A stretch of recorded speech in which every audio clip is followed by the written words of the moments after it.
All right, good afternoon, friends and fans. It's Andrew Spearin here, producer of On Target Simulations, back again for another live stream of Flashpoint Campaign's Cold War. And forgive the title of the live stream that says Strategic Command with Sergeant Zed Dog. It's not, it's this one. So maybe if Kevin, if you're watching, you can slip in and change that, that'd be great. Anyway, we've got a great live stream for you today. I'm very pleased to have two special guests who, for the last 6 years, have been professional wargamers with the Canadian Joint Warfare Center. And they are, yeah, living your dream job. Because I know fans are asking, how do you become a professional wargamer? But we have David Redpath and John Jeffrey here. We're going to collaborate on a mission. And so, gents, do you want to introduce yourselves, starting with David? Yeah, sure. Hello, and welcome to the live stream.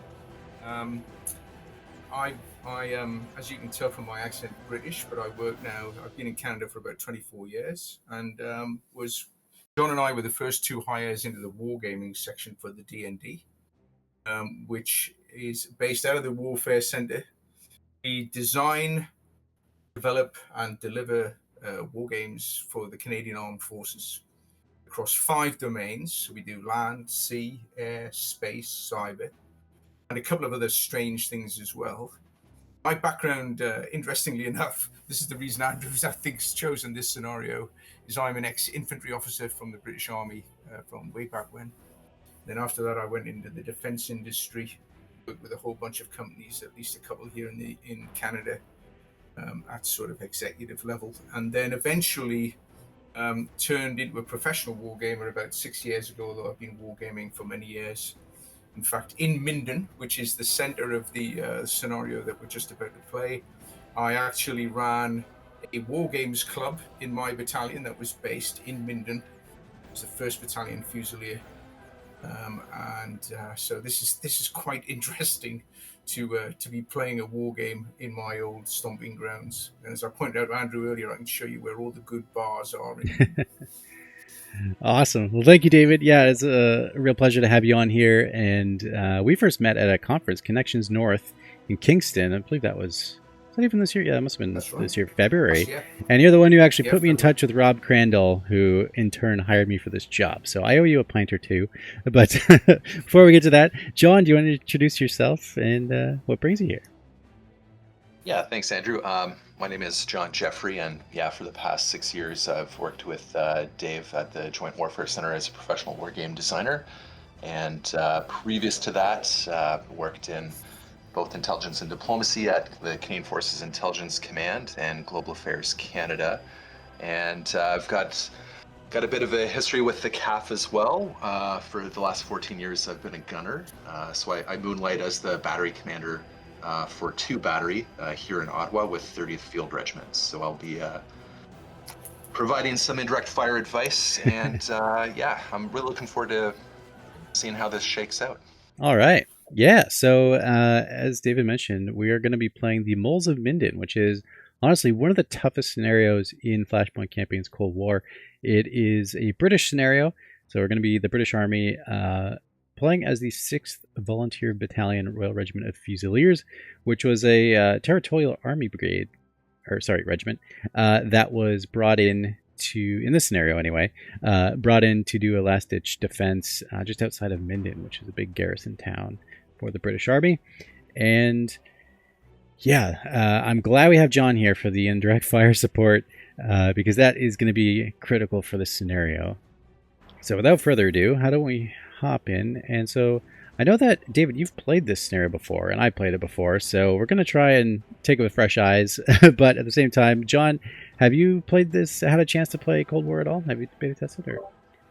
Yeah, I think I've actually played this scenario, or at the very least, I've sat in and watched Dave um, play this either in his basement or at work. Excellent.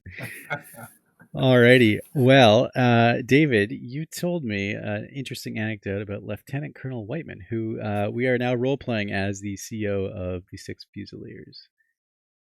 Yeah, Keith. I don't know who designed the scenario, who set this scenario up for you. I didn't. I certainly didn't. But the 6th Battalion of the Fusiliers, which are represented here in the game, are in actual fact from Northumberland in the northeast of England. And Keith Whiteman, who is a real person, as far as I'm aware, still around, was the company commander of the support company, W Company, when I was serving. And so this is this is strange. This is very strange. I'm looking back in time here to the 80s, mid 80s. All right. Well, this scenario was designed by Fred Schwartz, who I believe is a U.S. Army veteran in the armored. But I went through and did a little bit of research on the order of battle to kind of update some of the more accurate naming conventions and such for the British military and this unit specifically. So in my research, I discovered, Lieutenant Colonel Whiteman was the CEO, and thought nothing of it, just to put his name in there, but no idea of your connection. So that's really a small world, eh? Alrighty. So we're going to take a look at the map here, and I've just loaded the graphics for the briefing. And basically, why don't we open up that briefing and see what the deal is, what we need to do. All right, so our mission is very simple. We need to hold the ridge line, prevent an enemy breakout from Minden to the southwest. So we're going to have 5 in-game hours to do that. Only 2 hours in real life here. But we're starting off as 0330 on July 30th, 1989. And yeah, there's a few victory points that we're going to need to defend here in order to preserve that victory point ratio so that we can get at least a contested victory. I have not beat this scenario, actually gone into the green. So I think the best outcome we can have is really a contested result. If we just hold on to the ridge and not let them win, that's a win for us, in my opinion. So, but ideally, if we can push into a marginal victory, tactical win, that'd be great. So let's see if we can do that with our collective effort here. And so I'm just going to hide the counters. So if we go up to counters, hide unit counters, we'll be able to see sort of the lay of the land in terms of the victory point locations we need to defend. And there's a ton of improved positions. So as we set up our defense here, we can actually click and drag these improved positions around. We cannot move the mines. We're not engineers. We can't move these. But if we want to change our defensive line here in advance, I think that would be very prudent. But before we do that, why don't we just quickly look at the enemy threat assessment. So the likely courses of action are straight from our front towards us. So let me pull up in our intelligence. And if I can jump in here, Andrew, of course, one of the key things here is if we're looking at this from a ground perspective, and you can see that Minden is actually down in a reasonable valley there, at the main city. But unfortunately, that's been captured by the enemy. So they've got a great jump off point there, come across. The other thing to note is that all of the bridges to their rear, except for the ones in the center of the city there, have all been sort of blown up in the northwest. And the ones to our southeast have been blown as well. So the possibility of them doing an end around is actually pretty slim. Right. The Weser's a big river. It's a big river. I've crossed over that on pontoon bridges and on ferries with armored vehicles, and it's you could wade it. Not wade it. You could swim it, but I think the enemy are East Germans, and their sort of bridging and amphibious capability means that probably it's going to be a head-on assault out of the town. Right. In reality, at this period, the East Germans were the ones that we were actually really worried about. Russians, not so much, but the Poles and the East Germans, we were very worried about because they were very professional, and so not being just absolutely totally crushed by the indirect fire is tactic number one. And tactic number two is, have a reverse slope defense so that you catch them as they're coming up with observer parties forward to actually interdict. One of the other things to notice as well is that there's two little canals there, which run through the center of Minden. If you just go a little bit further north under there. So that runs through. So they've got to cross over those unless they come straight out of the right-hand side, if you like, of Minden. Yeah, it's looking like they're going to come out of these improved positions. So they definitely have a forward edge of the battle is right about here. So, all right. And let's take a look at our order of battle here, because I mentioned we have some fire support, but I don't. Yes, Andrew, real fast, what's the Yeah. scale for each hex? So this is 500 meters across for each hex. Okay, great. Now, John, if you have any advice on positioning our artillery, so we can move our batteries, or sorry, troops here anywhere within this blue area. We have our HQ, which we want to keep within range 10 hexes in order to keep the resupply flowing on these guns. But right off the bat, we can also enable the ranges here and see what our effective range and our max range. So we got plenty of reach. But generally, 13 clicks. Yeah, so typically with field artillery, there's a 1/3, 2/3 rule for this time era, predating like the mass use of UAVs, where you want to be about 1/3 the range of your weapon system behind the forward edge of the battle area. And typically, when we are looking for, we call them AMAs, artillery maneuver areas in the battle space, and they're geographic regions where the guns have priority. And we look for areas where we can sneak them into a wood line, low ground to cover muzzle flash, to interfere with acoustic weapon locating. So anywhere to minimize their signature, really, where they may be able to find a bit of cover tucked into some woods as well. I can't really see the terrain though. So in Flashpoint terms, basically we want to be in hexes that have a very high shield value and a very high observation value. So in the 70s, there's 7792. That's pretty cool. And so are we in a built-up area right now? It looks like we're in a town. Yeah, we're in a town. We could move them within this area or set them to move afterwards, but I think we'll probably not want to move them once we get going. We're gonna need them immediately. So yeah, I don't know if should we spread them out? Should we keep them? We should keep them fairly centralized, but not completely bunched up. It doesn't look like there's any real cover. Can you look at the defensive characteristics of every hex? So this hex that this one is B Troop is in has a 77% cover and a 92% concealment. So cover, of course, will protect us. That's great, then. And A Troop is in a 67% cover, 92%. So I guess we could have a maybe better cover, but if we ever. What's up in the northwest there? Northwest here, a 70%, 95. So I don't know if that would be better. A couple of kilometers away though, John. How in this era? How far away would you want to be from the HQ for resupply? Well, if that's a battery headquarters. Yeah.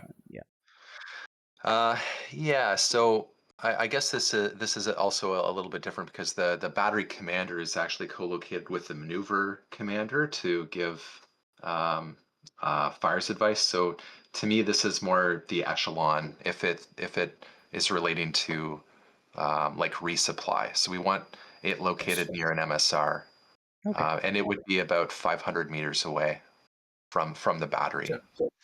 Okay, so about a hex. So one hex from each of them, basically. Yeah. All right. Yeah. So if it was more centrally located, and then we have maybe a hex distance between the battery, or sorry, each troop and the battery HQ. How does this look? If we have this little setup here, we've got slightly improved cover from before. Yeah, that looks fine. Yeah. Excellent. So that'd be a relatively dispersed position. We're stretched over 1.5 kilometers. So if there's counter battery fire, hopefully a troop will survive. Excellent. Speaking of counter battery, I don't know. We don't know if Warsaw Pact here, if these Germans have any weapons locating radar, but we do. So in Flashpoint campaigns, we have now a simulated weapons locating radar where it is going to be actively scanning and repeating that order cycle. It's an off-map asset, so we don't have control over it, but it will prompt some fire missions if it detects artillery fire. So we have this whole lovely fire support area here, menu, that we can take a look at the fire missions as they're being called in and what's being set up. And we have a counter battery here. So notice how we got a C on this B troop. This has already been assigned a counter battery order, so it will be on standby for any fire missions for that. And this one's just on call for any missions that come up. But we can also set manual barrages as we need it, which I think we might in this this scenario. So we'll probably be referencing this menu a lot as we go. Alrighty, so we've got our artillery assets ready. Let's take a look at what we have on the front here. So we do have a couple foos, forward observation officers. Now and some recce. These recce are pushed pretty far forward. In my experience here, they are not going to last long there. But generally, where should they the wouldn't be? Yeah, and they wouldn't. Well, John, you talk about the foo, and then I'll talk about the recce because I'm an ex-recce platoon commander. Nice. Yeah, for sure. So, yeah, I've got my foo qual, and here we're looking for a good position of observation. So we want to identify the main enemy likely axis of advance. So for military planning, we'd go through all sorts of different intelligence, like an IPOE, like we'd look at intelligence preparation of the operating environment, and we'd make deductions based on a terrain analysis. So we'd look at the features, locations, objectives, but most of all for fires in a constricted environment like this, we'd be looking for canalized terrain and key terrain that the enemy is going to want to advance on. And we need to put our foos in positions where they can see where we think the enemy is going to approach, while they don't get killed and murdered doing so. Okay. And I've found that in the game, the best way to do that is to use your line of sight mechanism, where you can click on any hex. There we go. And it'll give you the line of sight. So we have two by doing a reverse, by doing a reverse line of sight from those main approaches, you can pretty much determine where you need to put your reconnaissance and foos. So if you, for example, if we think that the enemy is going to come through Haddenhausen just to the right of where you've got your click, then what we do is we just go shift click or whatever it is on Haddenhausen, and then we will be able to see. Okay, so in order to be able to actually put that under observation, we would have to be too far forward. See what I mean? That would be a suicide. That. So, but if we thought that they were going to be coming up onto, say, for example, the ridge just to the right-hand side of that, say in the area of that 500 victory point, if you click on that. So the only places we can see that from really, really close. It's on the reverse slope. Yeah, that's not ideal. Especially with that so what particular happens if party. To catch them? So if you go up on the right on the high ground, which is like obviously it's a real obvious position. That's the only problem. If you hit that and get the line of sight from there, it can see everywhere, but everywhere can see it. Yeah, so we actually have two foo parties here. One of them is a lot less equipped than the other. So foo A is just a Land Rover OP, doesn't have many sensors on him, but foo B has a much better range. So that's the so let's position our better foo. I'm gonna unhide here. So I think the thing we have to do before we position anyone is come to a consensus what the enemy most likely course of action is and what the most dangerous course of action is. Okay. Well, and then we create kill zones and position our teams accordingly. Sounds good. Yes. So and we don't, just because, and just another one on John's point there, if our objective is to hold the ridge, those victory points on the rear edge of the ridge, we don't have to be forward. Right. There's no point in being forward except potentially to spot stuff for indirect fire. Okay. So we'll want to position them reverse slope of these objective points? Yes. Okay. Yeah. Sounds good. So because there's virtually no possibility of getting flanking anti-tank shots here because of the way it is. Unless we happen to be across the river perhaps, and we can't deploy there because the enemy have captured that. In Porta Westfalica, in actual fact, on the right-hand side there might give us a good shot across the front of the ridge. You see on the right-hand side, Andrew, as you go to your right, go across to Porta Westfalica, but I don't think we can deploy there, can we? No, we can't get across there, unfortunately.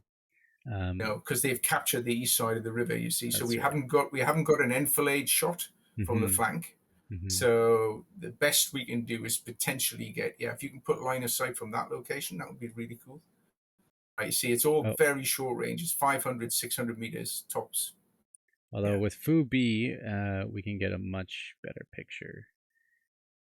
So in terms of course of action and most dangerous course of action, I think that if we look at the defenses and where those gaps are, might be where we can canalize them, and the weight of the objective points. So the left flank here has the left's heavy on the left's heavy on objective points because we don't want them breaking out to the southwest. But the right-hand side, which is closer to the river, and closer to the city, is their shortest gap to the ridge. Once they get on top of the ridge, we've got a problem. Okay. And there's the much higher ground over here as well. And in my experience, trying to move infantry through these forests is a slog. So that ridge, by the way, we used to go running up and down it, and it is like it's a 45 to 65 degree slope on one of those. Wow. That ridge. So it's tough to get up. These are big ridges. So I guess next question is this a delay or a block action? Oh, that's a very good question. It's a block for 5 hours. Yep. It's a block for 5 hours, unfortunately. All right. Well, I hate to say it, but we want to have the Fu fairly well forward in order to get indirect fire on the enemy, bump them, and cause them to pause and initiate battle procedure as early in the battle as possible. Alrighty. Yeah. But we don't want to lose that. Your best Fu is Fu A or Fu B? Fu B is our best one. So Fu B is your best one. So it's looking like this hex here is a pretty good line of sight on the approach. And remember in this period the night vision was pretty except vehicle mounted stuff was pretty minimal. I mean there was a couple of thermals around by 89, but not that many, and they weren't very reliable either. So those two you just selected were I think pretty good positions. Okay, so I think I'll stick Fu B over here where we have 9 Zulu. And Fu A, we'll get him out of the forward position. But should we have him maybe more centralized? Maybe co-located with the Milan. Okay, with this guy here. That's a bit better. Yeah, you can see. You can at least see right here much. Well. He seems to have lost the visibility. Oh yeah, no, that's not good at all.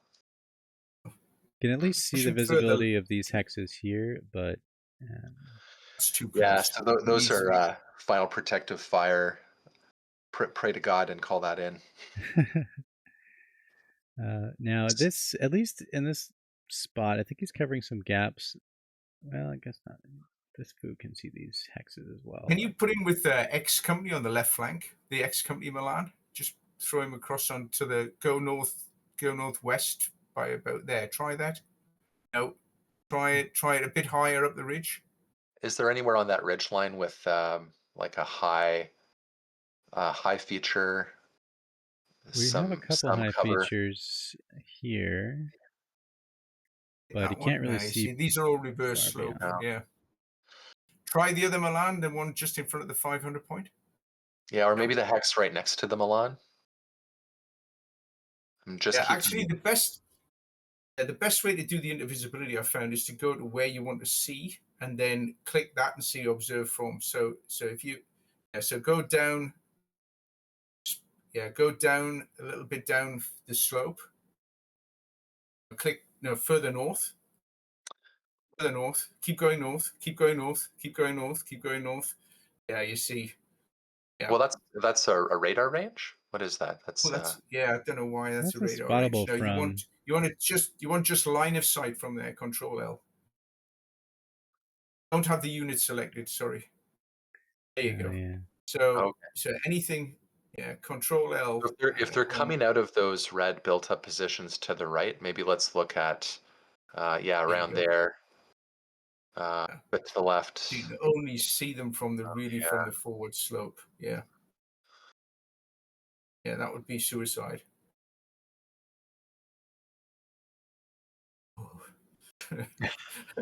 That's no good position. No good positions. Well, have to risk it a little bit. Should we keep them there? Just if we move these improved positions around, we'll be able to get a bit more. Reinforces. I think you would hide sort of the. I'm just trying to move this out of here. I don't know if I can. But with these better improved positions, they'll be able to be less spottable. So if I can drop that, but it's not letting me. You can only drag some of them. I think it's because you've got the unit highlighted. Click off the unit. Like the unit, Then you're able to move the positions. I think it's just because the foo is set. There you go. Now you should be able to drag them. There you go. No. I tell you what, if we position the rest of the, what if we got a battalion here? Yep. Then we'll. Yeah. I'll just keep in the back of my head, like if we get a better position, I'll ask you to move him. All right. So that way we can crack on with the rest of our groups and tasks. Okay. So, what do you think about Recce, David? You were saying something. So where they should be. The problem with the reconnaissance guys here is that they're in scimitars, all right. So and ferrets. Actually they're in ferrets because they're a reserve unit. So I've forgotten that. So they're super vulnerable. Mm-hmm. The only way they will survive is if they're hidden. So they must be in the best, densest cover you can possibly find. If you can put line of sight on for that one as well, please, so we can see what he can see. So he can see forward, but he just definitively does not want to be there for very long at all, if at all. And the one on the left-hand side, I put him in Rothenhofen, northeast, put him in there, but he's got to come back pretty much immediately as well. So both of those should be on screen, and they should be on. And I would try Haddenhausen for the guy on the right-hand side. Yeah, it's not much better, is it? Really? Okay, but they have to be on the screen, and the doctrine that they should be on is if they see or if they get shot at all, they run. Okay, so we'll set those SOPs. Like really run. Yeah. So sit and observe. No. Okay. Silently so recon. Screen. Yeah. They'll have standoff range. Hold until spotted for firing. If it's got that option. And if they spot the enemy, then they'll run. Yes, that's it. As soon as they spot the enemy, they should be going. All right. And they should be going far, not short. They shouldn't be going 500 meters. They should be heading. Yeah, they're going 6 hexes. Yes, that's good. Yeah. All right. Should we keep them in concealment? Yeah. Yes, 100%. Alrighty. So I'll apply this to our other reconnaissance units as well, making sure that the whole lot. Those two have the same orders. There we go. Yeah. So as soon as they see something moving, they should be heading back. Okay. Hopefully. Now, the other problem that we've got here is we've got X, Y, and Z company, or the rifle companies. Right. They're pretty well equipped with short range stuff. But normally in a position like this, you would actually put your anti-tank units, your Milan units first, and then the sole purpose of the infantry units is to hold ground and protect the anti-tank killers, because the enemy is primarily armor. Right. So the base logic here is to set up each of the Milan sections. So if you go to the top left-hand side one first, let's have a look at that one. Now he's covering all of that open ground there. Mm-hmm. Try moving, if you don't mind, just a little bit south and east. Okay, and that's a little bit better. Yeah, that's fine, because he doesn't want to be able to see or be seen further than the range of his weapon. Mm-hmm. Actually, if the foo has the same visibility, if foo A has the same visibility in those hexes, that would be, yeah, no, Yeah, just shit optic. and the Yeah. only yeah, it's just the optics because the Milan have got thermals Mhm. and good thermals. So that's a pretty good position for that Milan. Yeah, so he'll be Let's able go to to the hit second here. Milan and see what we've got. Just go to the same Milan. But now he wants to be coming across a bit because we're worried about them coming out of the town. So if you can move him so that he can cover the town. Remember, we thought that the most likely approach is that they're going to be coming out of Minden.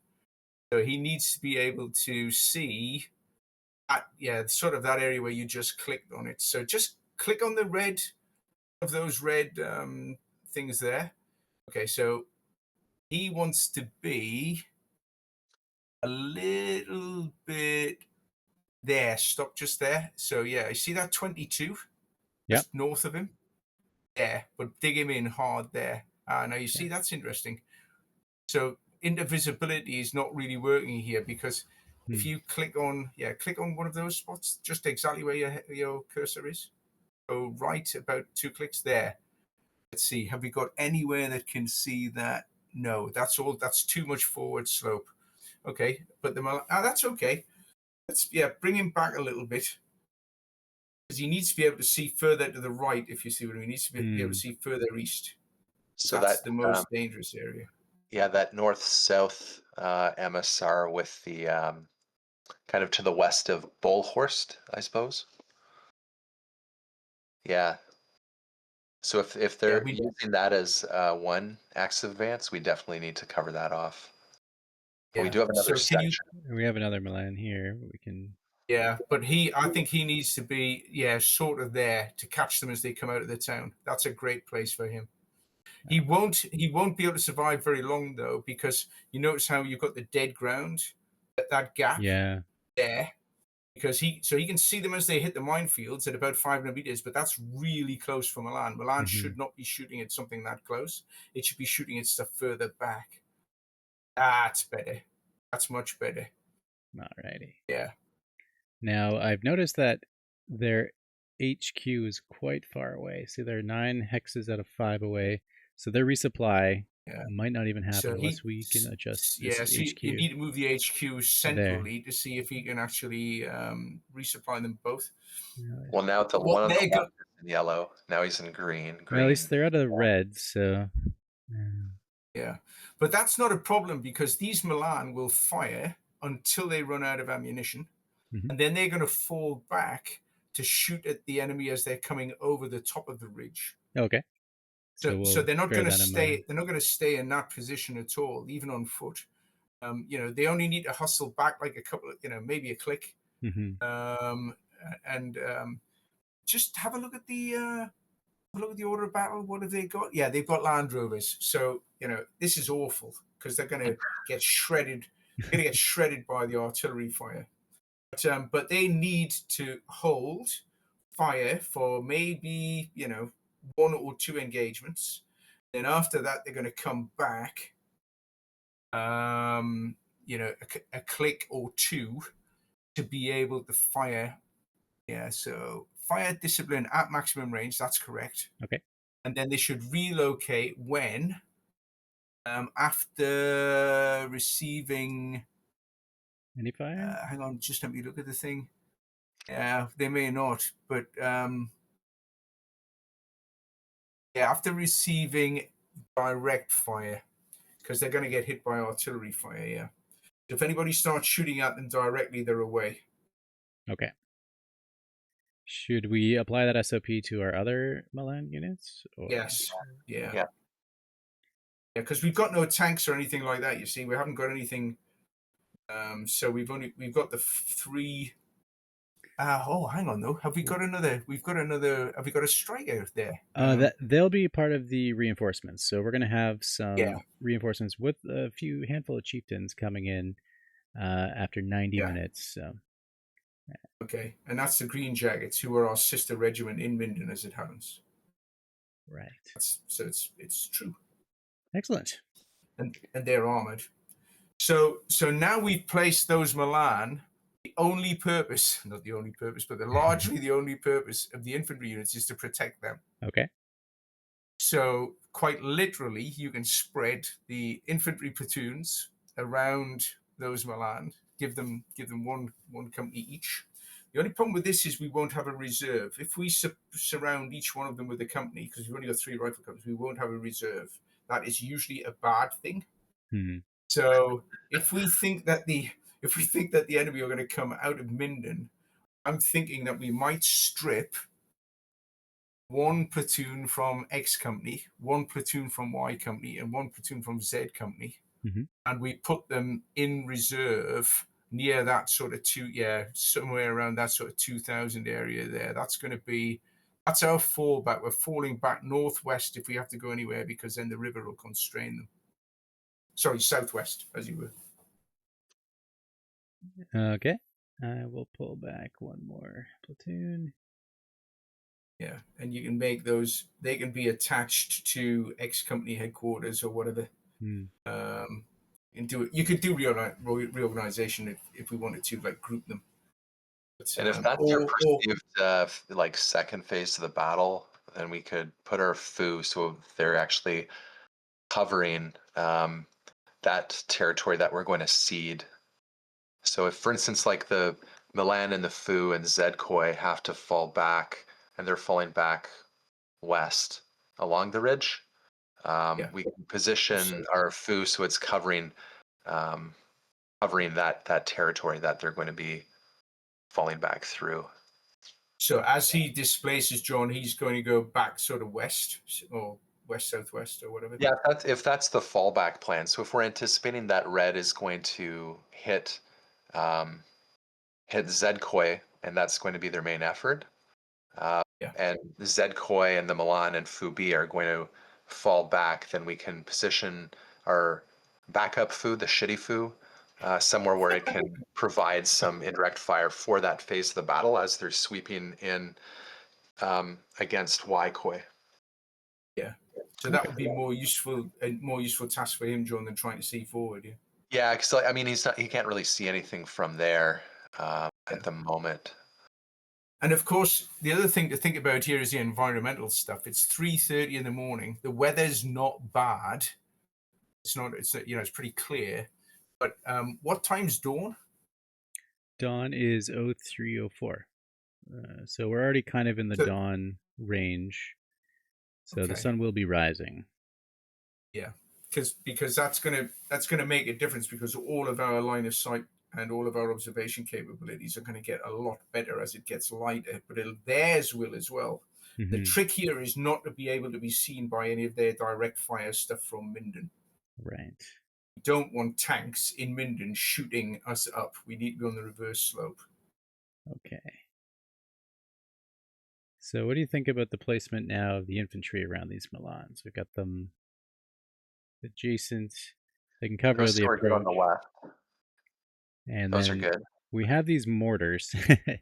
Now, 51 millimeter mortar, it's not many. They have a very limited range. So I've just placed they can only hit the same hex that they're in. And I remember actually a little bit of feedback on this one, Andrew, when I played this one. This was doctrinally not how the mortars were used. Okay. These are 2-inch mortars. These would be distributed to each of the platoons. Right. Okay, they wouldn't be grouped together. You'd have one with the platoon, if you like. So, I mean, these mortars are pretty good at really short range, piling a lot of HE or a lot of smoke down to cover you out. But they've only got a maximum range of, I don't know what you've got in the game, but a maximum range of a couple of 100 meters tops accurately. Yeah. Yeah, so we also have this mortar platoon of 81 millimeter mortars. So they're more useful. They're far more useful. That's a proper mortar. So where should we put the proper mortar? Call sign proper. So are they? Who can initiate fire with that asset? Just the Foos, or do we have all our call for fire? So that's something we can set here. So their indirect support priority, we can say which group, which specific unit, and lower. So right now they're supporting any unit. I can call them in. Yeah, I would give John to help me out here, but I mean they would be under the FSCC anyway, so they're going to be on call with the FSCC. But, yeah, we don't know where the enemy is going to come, so I mean we would have a priority of fire, but if we're favoring flexibility, we'll just leave them as is. So they'll be able to react to whatever the enemy chooses to do with the same degree of speed. Okay. Now we do have 2 platoons of mortars. So are these good spots for them? Are they well back? And no, I wouldn't keep that. I would move up the one on the left. I would move that up because we want them to be in action right away, really. So centralized. Maybe that. What about that? Is that a built-up position on the K27 in the curve? Yeah, right there, a bit north. We can only stick them in the blue zone here. Okay. Yeah, but we could move them. Like we could give them an order to move. But I should be able to drag these positions if the hex is empty. I think I can't move it because these obstacles are here. But yeah, he's got a position. And same detail really. They've got a lot of soft skins for ammunition resupply. So the support company HQ, who is their support, resupply needs to be again central somewhere where it can supply both of those mortar platoons. Okay. So we've got an extra one for some reason, which is cool. There's the mortar platoon HQ. So yeah, so he should be able to. Alrighty. It's in the green. We have our battalion HQ hiding over here. Yeah, he's a bit far. I think he's a bit far back for me because no, leave him there because Z company's going to peel off from the right. Yeah. So Dave, he could also go in that built-up position at the curve of the road, 1 click northeast. Yeah, there. Yeah. Alrighty. That's it. Because so the basic plan that I'm thinking of here is Z company are probably going to get hit first. Get tripped as much as we can, and then they're going to fall back towards the mortar platoon, if you like, there. Okay. Yeah. All right. And the mortar platoon will probably have to displace a little bit further southwest as well. Then we hinge off Y company. We'll see what happens there. Alrighty. Okay, so we just have to throw Fu A somewhere useful. So we could attach him to Recce, high risk, high reward. Up here? Oh, he can't go in there, but he could go with this one. He's got no visibility there. He's got a bit of. He's got most visibility actually from here. He can actually. It's not a bad spot if they come flanking across those 2 rivers. Yeah. Okay. Now I should. John, harassing fire, yes or no, or is it a waste of ammo? No, we don't want to worry about harassing fire for this. We want to centralize and concentrate firepower. Okay. Now, what SOP should we set Fu A call sign shit? Should he silently screen just like the Recce, get out of there, or should he just hold in place? If we're let's use him as a sacrificial lamb, and he's going to sit and observe. Sounds good. So hopefully the visibility gets better with daylight. Yes, it should. Yeah. It should. Alrighty. Because right now he can see about 1.5 clicks, and with any luck, as the light comes up, you should be able to see 2 or 3. So this is my 5-cent observation plan. We'll be able to reposition him with Recce if need be. All right. Okay. So are we good? Are we good to hit start? Yeah, got our plan. If I was sitting being told we're going to do this, everybody would be looking at everybody else going, "Okay, boss." But that's the purpose of wargaming, right? You gotta try it out. There's no. Oh, here we go. We got some rockets coming in, and that's artillery. Right. That's interesting that they're hitting the left-hand side of our position. Which is not what we thought they'd do. But that's fantastic. They're hitting empty positions. Yeah. Wasting ammunition on the ridge, yeah. Now, if that's preparatory fire for their main axis of advance, then so much the better, actually, because the Milans they've got a line of sight. Yeah. We've seen there's a reconnaissance unit coming forward there in the center. Sorry, top left. Oh, and here we go. Yeah. Ooh, the section. Yeah. That left-hand platoon is just catching it. It's not too bad though. The recce are legging it. Oh, and taking fire. Yeah. Oh wow. Oh, they had a They law. got a BMP with machine gun. Yeah. Yeah, no, they're gonna get. They'll probably get. They got out of there. Yeah. These ferrets are scooting. And there's the artillery coming down. Nice. Reaction fire on the top left-hand side. Alrighty. Okay. Any changes? That was 25 minutes. 25 minutes, yeah. And we're going down to 22 minutes for Udit Loop. Yeah, so let's have a look at what we've seen in the rear there. No, not ours. Theirs. I'm more interested in theirs. What are we spotting up there? Radar contact. Don't know exactly what it is, but but if it's radar contact, because we've only got weapon locating radar, that means that's their batteries. Okay. So we could get our guns to shoot at those if they're in range. Sorry, John, you take over on the gun side, but if it's WLR from there. Well, let's take a look at our counter battery menu and see if they are spotting. Spotted the enemy HQ. 0413. 0313. So these are the barrage falling. So I'm not sure if where the barrage is falling, not where they're shooting from. Yeah, I'm not sure if this is picked up from this radar. I don't know what's picking that up. Okay. It says radar contact only. So I'm sorry. I was thinking if we can kill their guns, that would probably be helpful. Well, we know it's something over there. Let's see. The 2 targets were spotted for that artillery that came in. Okay. Well, should we hit it with guns, or should we preserve the ammo for this force coming up? Let's see what that is coming up the middle. Yeah, we shouldn't fire on. So we want observed fire so that we know it's effective. Otherwise, we're wasting rounds. So if we had a bit more fidelity from those radar hits, like if we knew that was the point of origin, right? And even then, doctrinally, we'd want to be hitting like an enemy battery with a regiment, and we've only got 1 battery. So I say we go after the maneuver units to try to stop them. Yeah, there definitely are some. Right them. We've got how many are coming down? That's a battalion's worth coming down that central road there. Oh Jesus! And they're about to move into this hex based on their direction here with this little red. So they're going to try and do an end around down that road. So yeah, I think kill them with everything. John, you're cool. Yeah, no, that's the right call to make. Well, let's just slide this guy's barrage order over. He's already in progress.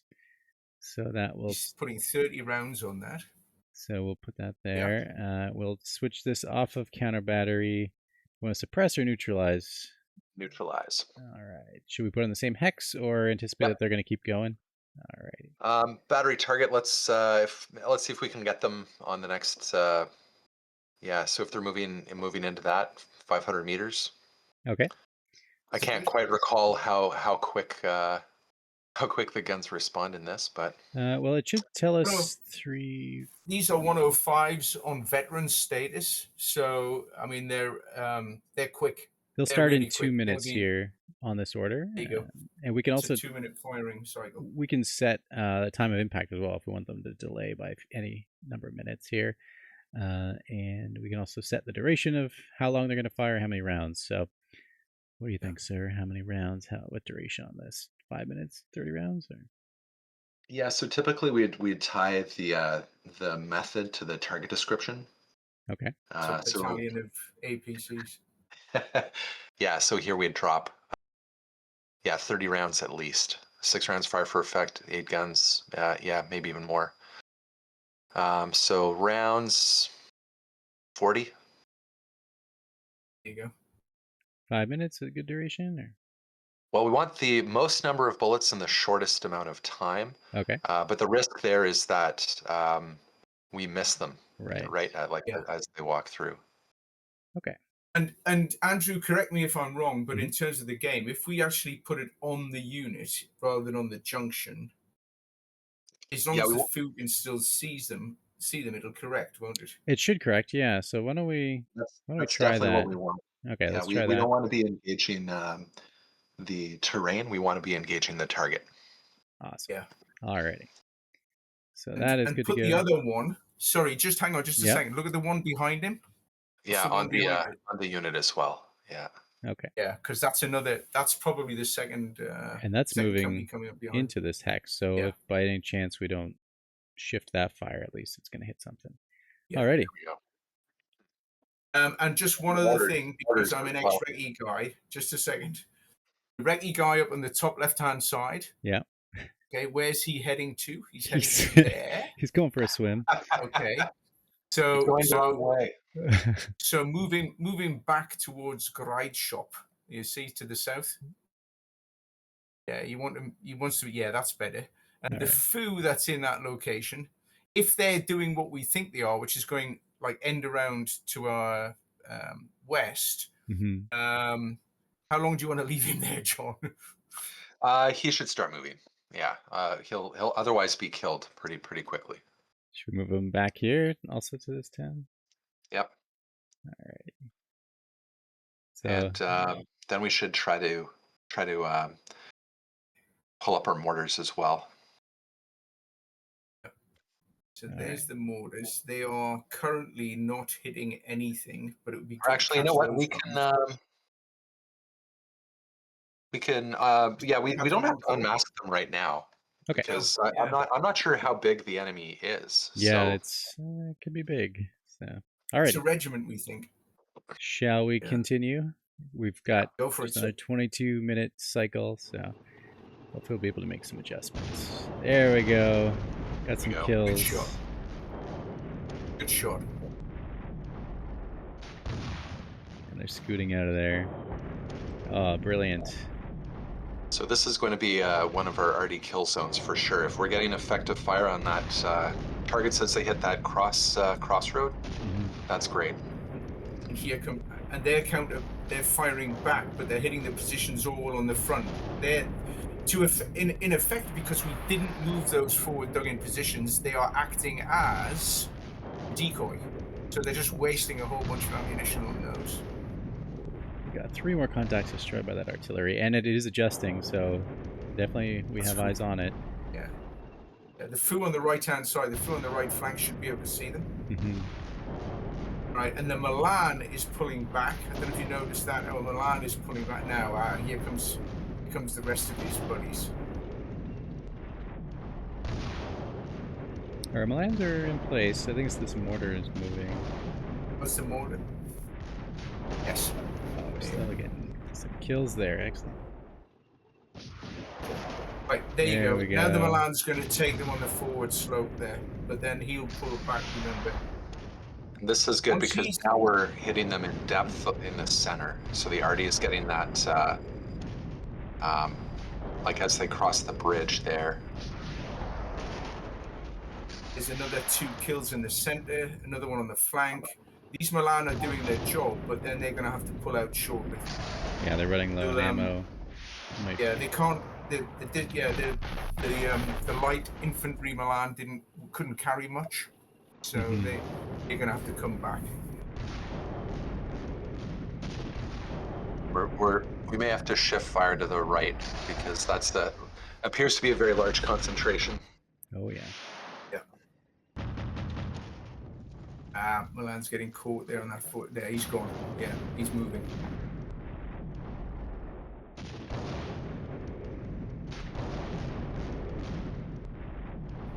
Remember, in terms of I'm saying the basic plan here. The basic plan is to let them have the forward slope and kill them as they're coming over the top. Right. I mean, trip them as much as we can, but basically, yeah. So 2 platoon now on the left hand side.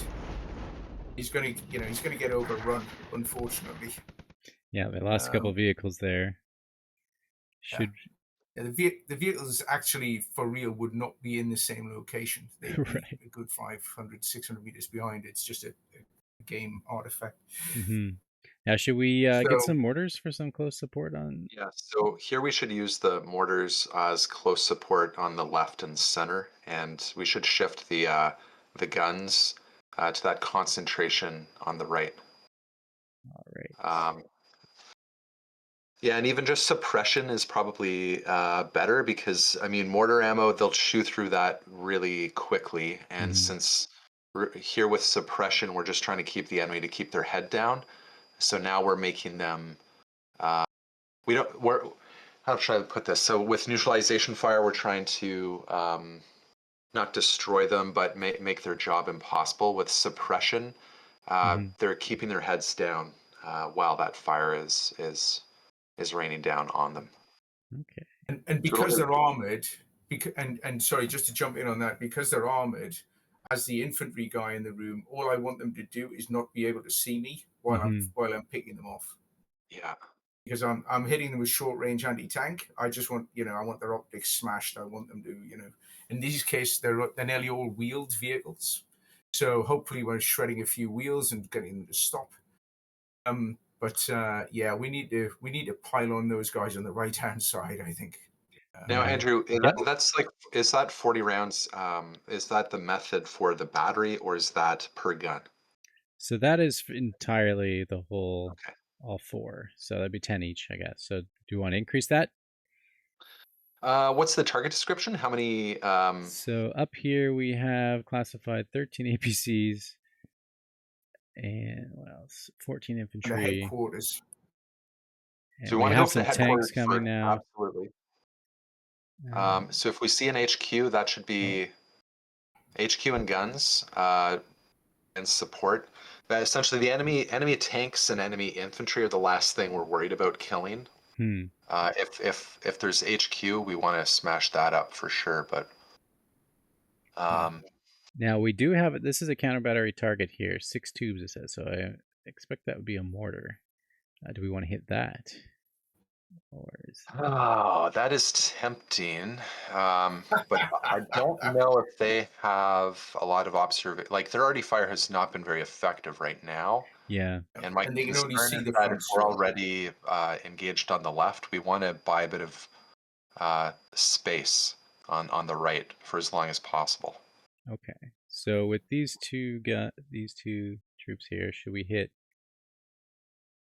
Are these two sufficient targets, or would you change these and would you increase the range? Sorry, what's the first target there that Just you hover over it.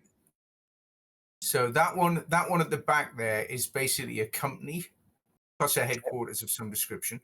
Yeah. Okay, that's Pry 1. Okay. Yeah, and the one at the front is, I think, almost exactly the same. Yeah, it's another company and the three anti-tank units with them. So yeah, that's Pry 2. Drop a little bit. Yeah, thank you. Okay. That's good. So 40 rounds each over 5 minutes is good. Yeah, it's also the main route that they're coming out as well. So hopefully we'll catch any more that are coming. Oh no, they're moving straight towards the ridge, aren't they? Yeah. Yeah.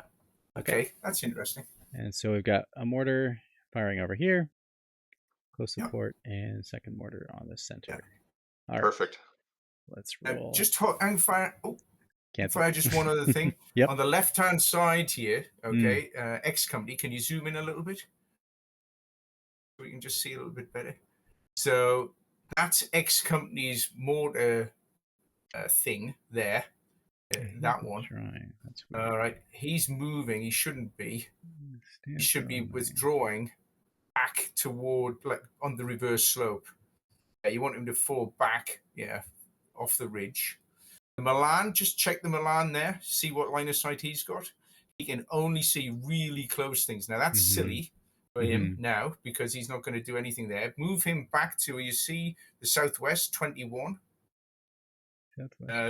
Keep going southwest, keep going southwest, keep going southwest, keep going southwest. There. He should be falling back to there. Okay. Or, sorry, I'm just trying to read the terrain. Can you hide the counters again? Yep.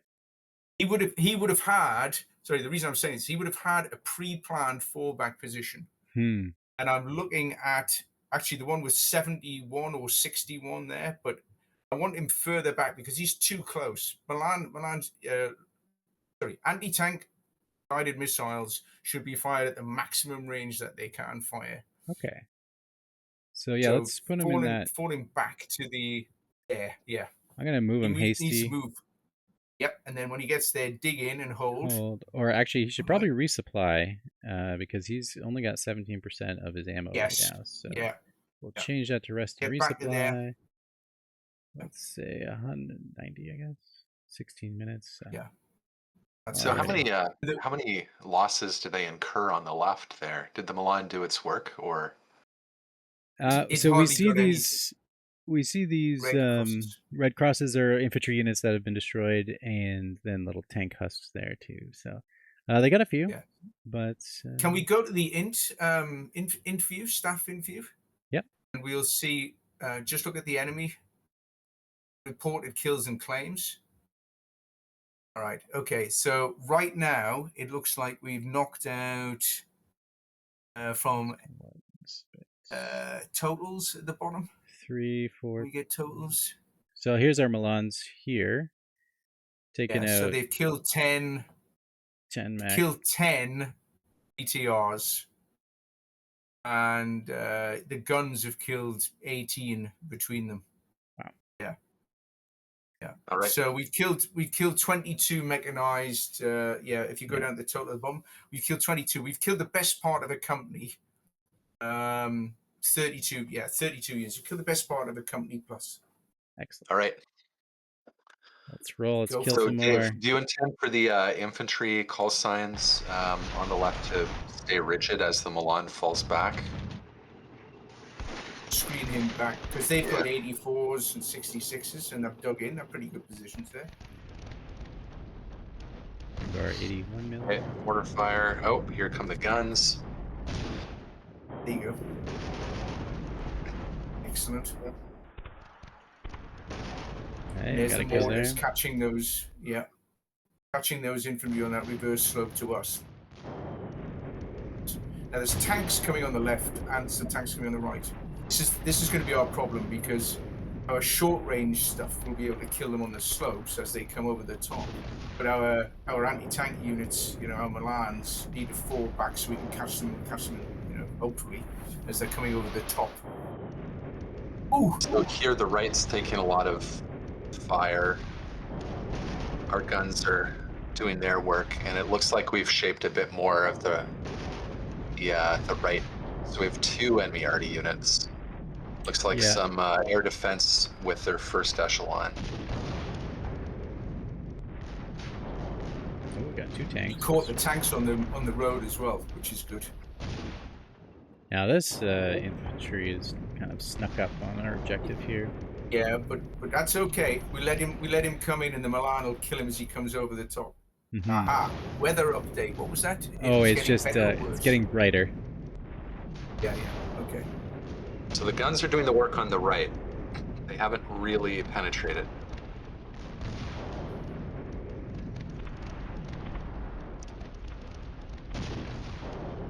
The mortars are doing their suppression game on the left-hand side, which is cool.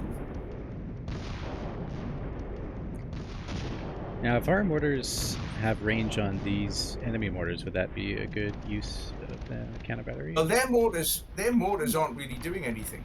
They're hitting. They can't see anything. Yeah, but they can't see any of our main positions. You see, there's another one. I mean, they're shooting speculatively on the front edge of the slope and occasionally on the top. So I'm not too worried about counter battery right now.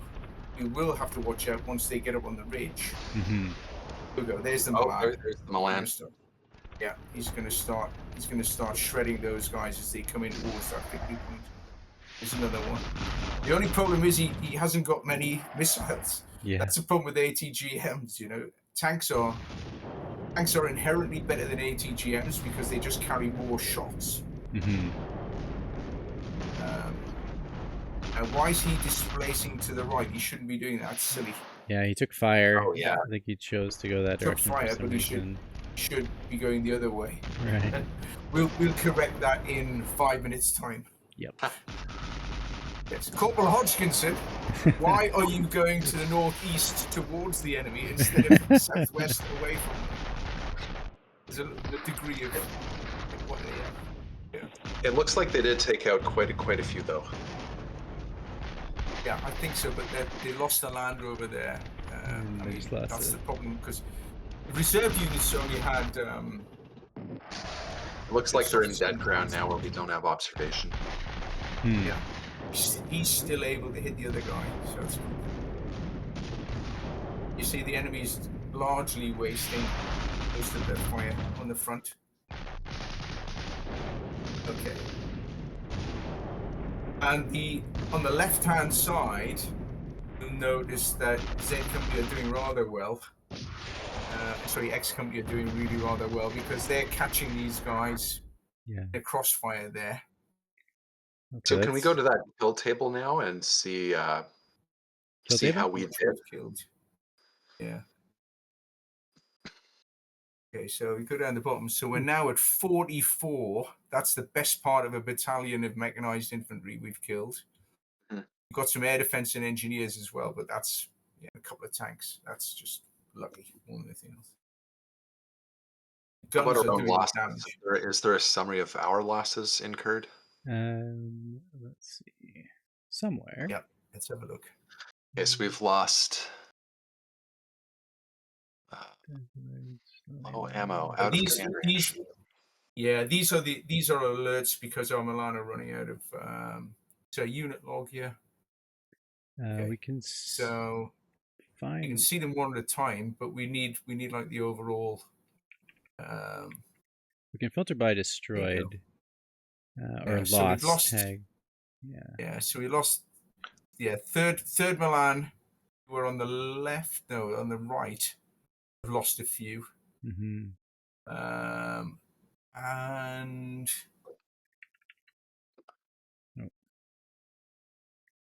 yeah. Let's have a look. So we've lost a lot of vehicles. We lost a section earlier on. Yeah. 3 Milan have lost a team and 2 Land Rovers. Yeah. And they were the guys on the right-hand side, I think. I think 3 Milans were on the right, isn't it? Because they were, once they were in that withdrawal stance, they're much more vulnerable. So we should probably send them in the right direction. Now, do we want to send them right off the ridge line? Yes. Because they'll need to resupply. So they can, yeah. Oh, we're going to take the long road. In actual fact, I mean, have they got any vehicles left at all? Can you F4 them? Hit F4 and we'll see what the pickout is. One and so two. They've all got one Land Rover and one platoon. You've got 2 teams left. With and no one missiles. Land Rover. Yeah.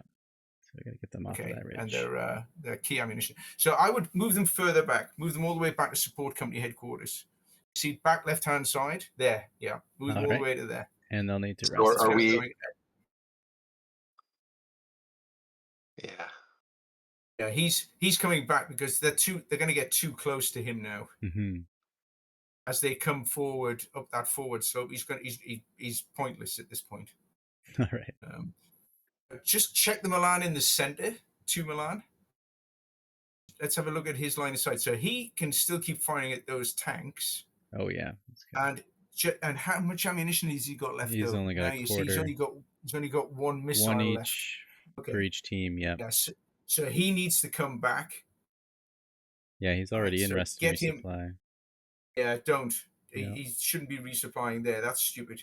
He should be coming back to one of these positions. Yeah, back here somewhere. Try the one with 57 on it. I want him to be able to see that reverse slope. I still can't see the victory hexes. No. Try the one at 44. Yeah. Sorry. No. 44. Go northeast. Go northeast. Try that one there. Nope. No good. Yeah, it's too close. All right. So further back then. Yeah. This one, at least they can cover this high ground in the center. Yes. Yeah. That's where the battalion HQ is as well. Or I think it's where it was. Oh, yeah, he's pulled back. Yeah. It's just there. No, that's good. Oops. Yeah. He's trying to keep the distance away from those. Alrighty. So we'll move him out of there. To there, and then rest and get resupplied quickly. Yeah. All right. Bit of a roundabout and hopefully you'll get off the back of that slope in a sensible way. John, guns. Do you want to change target? No, so my concern is that there may be enemy we can't see in the dead ground north of Fu B, like northwest, because I thought I saw some counters just kind of, move southwest from that, Hmm. kind of northeast of where your cursor is, but like right Oh, up south in of here. Belfort. Okay. Yeah, right there. There might be some dead ground, but here you're engaged on the left, so we should continue the mortar suppression there. Probably continue the mortar suppression in the center.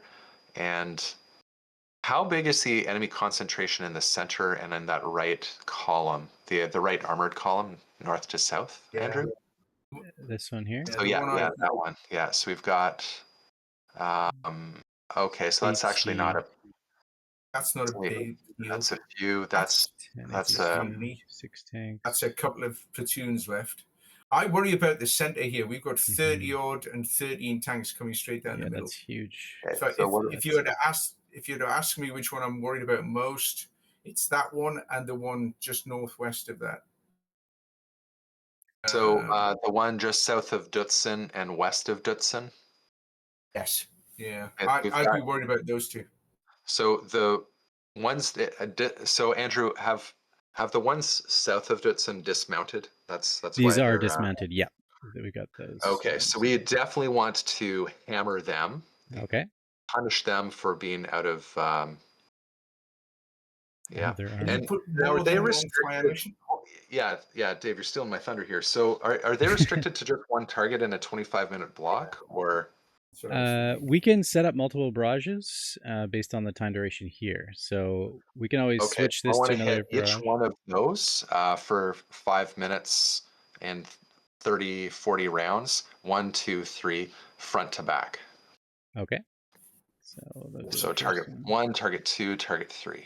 So this would be target Yeah. 2, Yep. 40 rounds, and then barrage target 3. All right.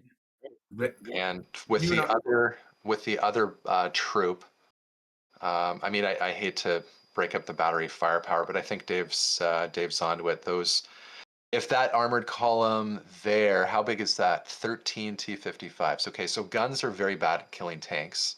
Well, this We're very game I good at can. making life miserable for everyone else. So, what else have we got there? Got some AT. There's an infantry company just to the north, and there's an then, infantry company just to the south of that tank company. So, yeah. Can you hover over the infantry company to the south? Have we got visibility on it? Yep. If we see it, yeah. Okay, you know what? I think we should hit the one to the north is more powerful. They seem to be at full strength, so let's smash them. 40 rounds for 5 minutes.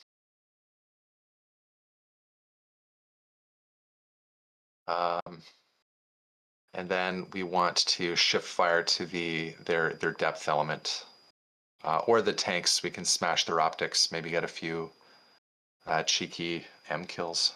All right. And third target, should we hit this guy up forward? Yep. Alrighty.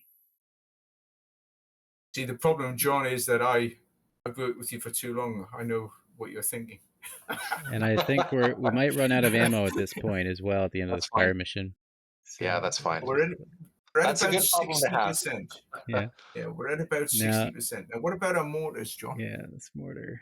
So our mortars, I think we want to suppress the left because I mean, we're trying to buy more time, aren't we? Yeah. Yeah. Yeah. That's a good Do thing. we want to suppress this unit that's coming up the ridge? What's there? We've got a company HQ. Yeah, definitely suppress them. 30 rounds, 15 And actually, the second mortar platoon, we want to suppress the far right, most southern. Yeah, exactly. So I don't know what else is there in the dead ground, and I don't want the food to get overrun. Right. Yeah, Okay. because he's going to have to move shortly, isn't he? Yeah, he'll probably have to move, and the guns will have to resupply. Well, But let's they've done good work so far. see how the next half hour pans out. And also, I'm just going to check out what our reinforcements are going to be. Okay, so after this next turn cycle, we're going to get our cavalry coming in. The company of the Green Jackets, yeah. So let's power through. See how this fire plant goes. Oh no, we forgot about Fouet. Fouet You forgot about what? he's hanging out. Fouet's there. He's He's all right. good. He's cool. I don't think he's spotted because he's still alive. He gets a participation medal. Yes.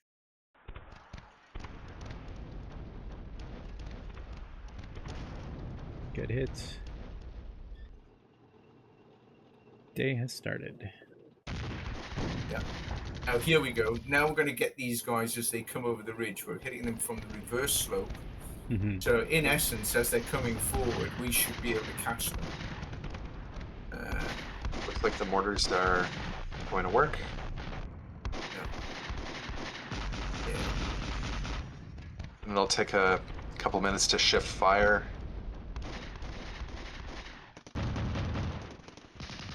Oh, look at that juicy stack of dismounted infantry. Oh, I hope we get them right now. Yeah, there's a lot of dismounted infantry there coming up the middle of the ridge, yeah. And now our foo is moved, which is probably for the best.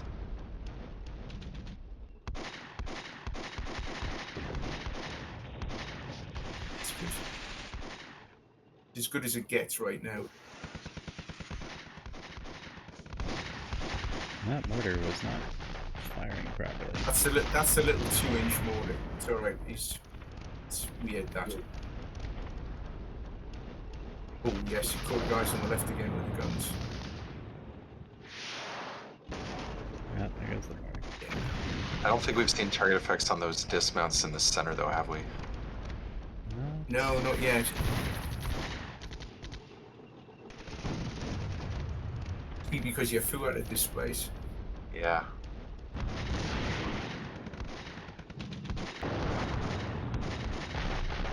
Yeah, there's the best part of a battalion plus coming up against each part of the ridge. So the best we can do is murder a lot of them as they're coming over. Okay, so Zedkoi is now cut off. Yeah. Which is bad. Well, he's not really, because he, as long as he can hold that area there, he can shoot at anything that's trying to get through. Remember, the enemy are trying to get over the ridge and out to the southwest. So as long as he stays in position, he should be able to. Aha! Now then, Can we look at the? let's have a look. Let's look at the kill counter. See if we actually did any damage in that last half hour. Yeah. Okay, so we're up to 80 things that we've killed all up, which is not too bad. Yeah, I haven't seen that much enemy HQ. I've spotted a couple. That Reki and your foo on the left-hand side are still spotting stuff in the rear there. See the headquarters in the middle center? Oh, seen. Yeah. Yeah. So there's something going on there. I guess the question here is that we knew what we were going to do with this battle group on the hill, but now we've got our reinforcements coming in from the southwest. Yeah. We've got some challengers or chieftains. These are chieftains. Mark 11s. They're Mark 2s. Yeah, they're pretty tough. And what else have we got there? We've got a company of mechanized infantry in probably 432s. Yeah. Okay, and a couple of anti-tank units. This is Mobile Milan. And what else have we got? Mortar. And that's it. Yeah, lots of mortars. We've got the whole battalion's mortars. So, and we have additional artillery off map. Very good. We've got 155 millimeters. 2 155 troops. So yeah. Great. And do our guns on map have to resupply? He's still at 60%. Okay. Yeah, this is a 53. And the other guy's at 53%, so they can still keep firing. And, we can change targets. Well, but I don't know if they've fired on the targets that they were ordered to engage. If they have, actually. Let's see. I'm gonna hide these unit counters. Oh, I guess that would take away the timings, but the timings get displayed here. So if we look at our orders if here, you click on the one, so from 444, he's still firing on that location. The other one is firing from 540, 513 and 533. Yeah, so the second one hasn't started coming down yet because it's currently 0508. Mm-hmm. The third one is not coming in for quite a while. And that's going to land on something empty. Well, let's eliminate the third barrage then and just let them hit those two targets. Focus on... Nope. Oh, did we lose one? Apparently. The first one disappeared. Okay, so I'll set up a second one. Yeah, because sorry, I'm just thinking out loud here from a slightly larger picture than just the indirect. They're going to keep punching through that hole there between Z company on the right and Y company on the left. But as they come through there, they're going to get really congested into that central spot. So that's, I think, a pretty good shot for you, isn't it, John? Yeah. I mean, firepower is always best concentrated in the shortest duration at the highest enemy concentration. You just get more kills that way. So, for example, that victory point marker on the left with the big red stack, that's like a pretty juicy target as well. We could set our new guys on there. We could, but overall, what's our like, Dave, we have to make a decision. Are we, because the Milans have pulled back, are we going to remain rigid with our dismounted infantry on the ridge? Like, is this still a block, or are we falling back to secondary positions? Because we need to maintain these victory point locations, don't we? Yeah.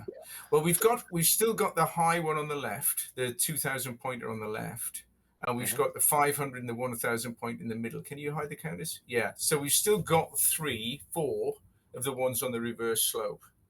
I think and the problem I've got here, John, is that these infantry that we have on the ridge are dug in.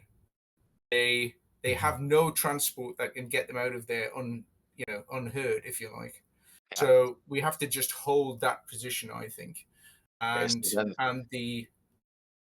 what I was about to say was that the dilemma is whether or not we can get our mechanized troops that have just come in as quickly as possible up the left-hand side to hold that 2,000 one. So, our armored counterattack, actually it's a counter stroke really, needs to go all of those chieftains and all of those mech guys, mech infantry, all of that lot, except for the guns and the mortars that John's going to be using, need to go as quickly as possible up that route to the left-hand side and up towards the 2,000 point spot.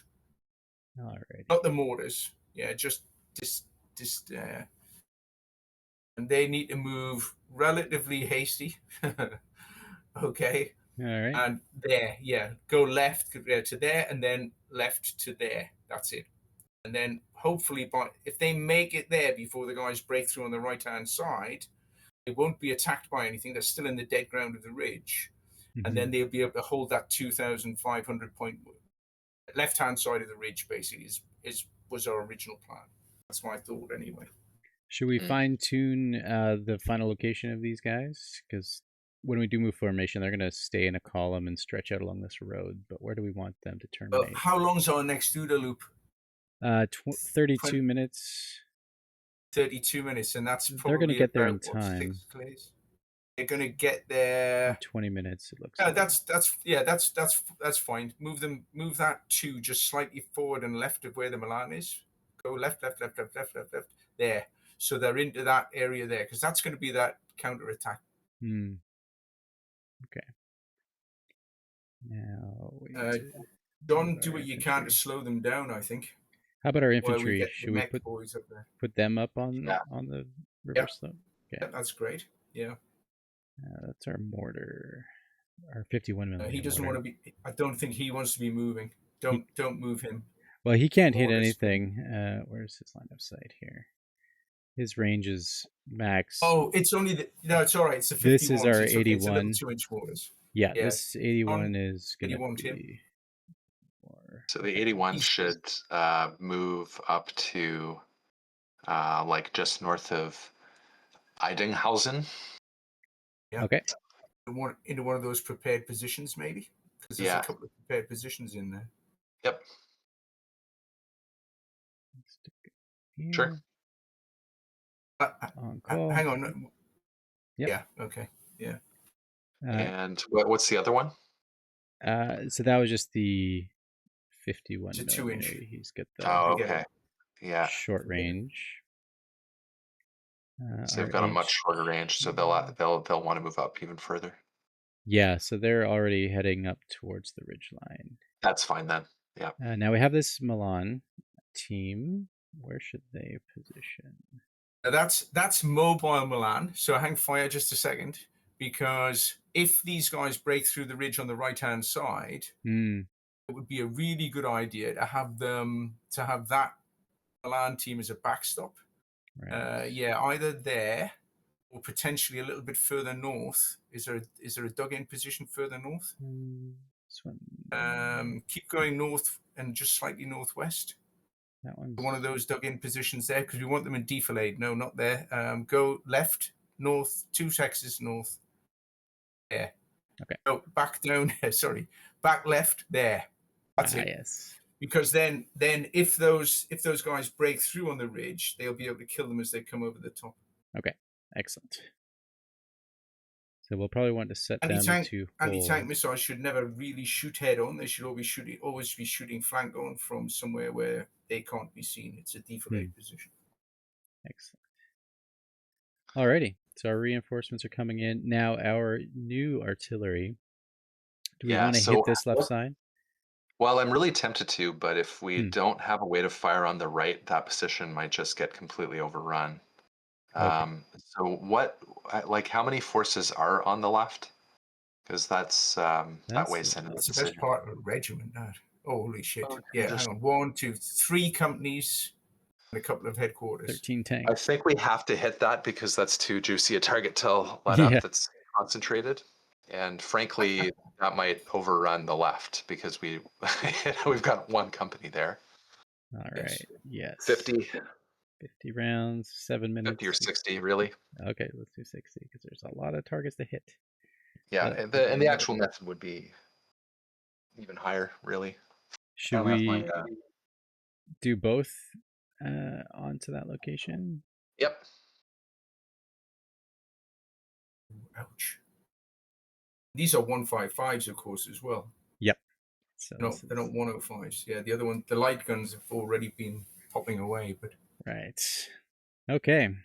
I think we are set in terms of our reinforcements and everything. Are the light guns... sorry, just a quick question. Are the light guns still firing at the right targets? Yes? Yes, but these... Yeah, they're still firing at those from the previous engagement. Okay. You're good with that, John, yeah? Oh, yeah. Yeah, that's fine. Yeah. Okay. Okay, let's see what happens the next half hour. There's not even 2 hours. Oh, there we go. Oh. Juicy.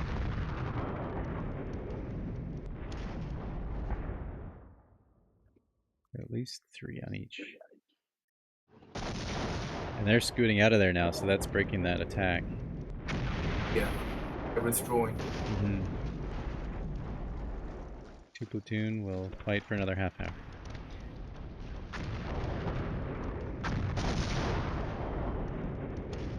Brilliant.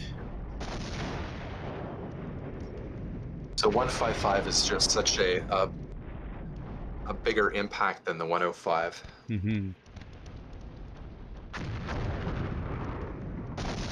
don't know who called this mortar on that hex. I don't know. I don't know. He's just wasting rounds there, but no. Unless we can't see an enemy in there. Maybe there is.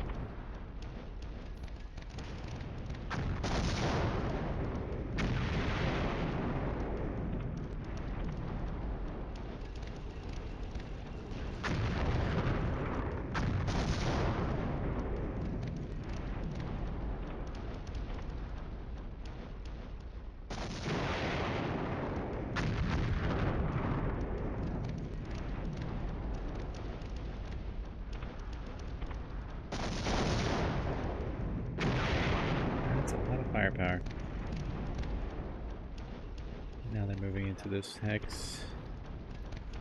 I think that's a town, so they might have more cover in that one. There we go. I can't. There we go. Yeah. Two I was just about to say.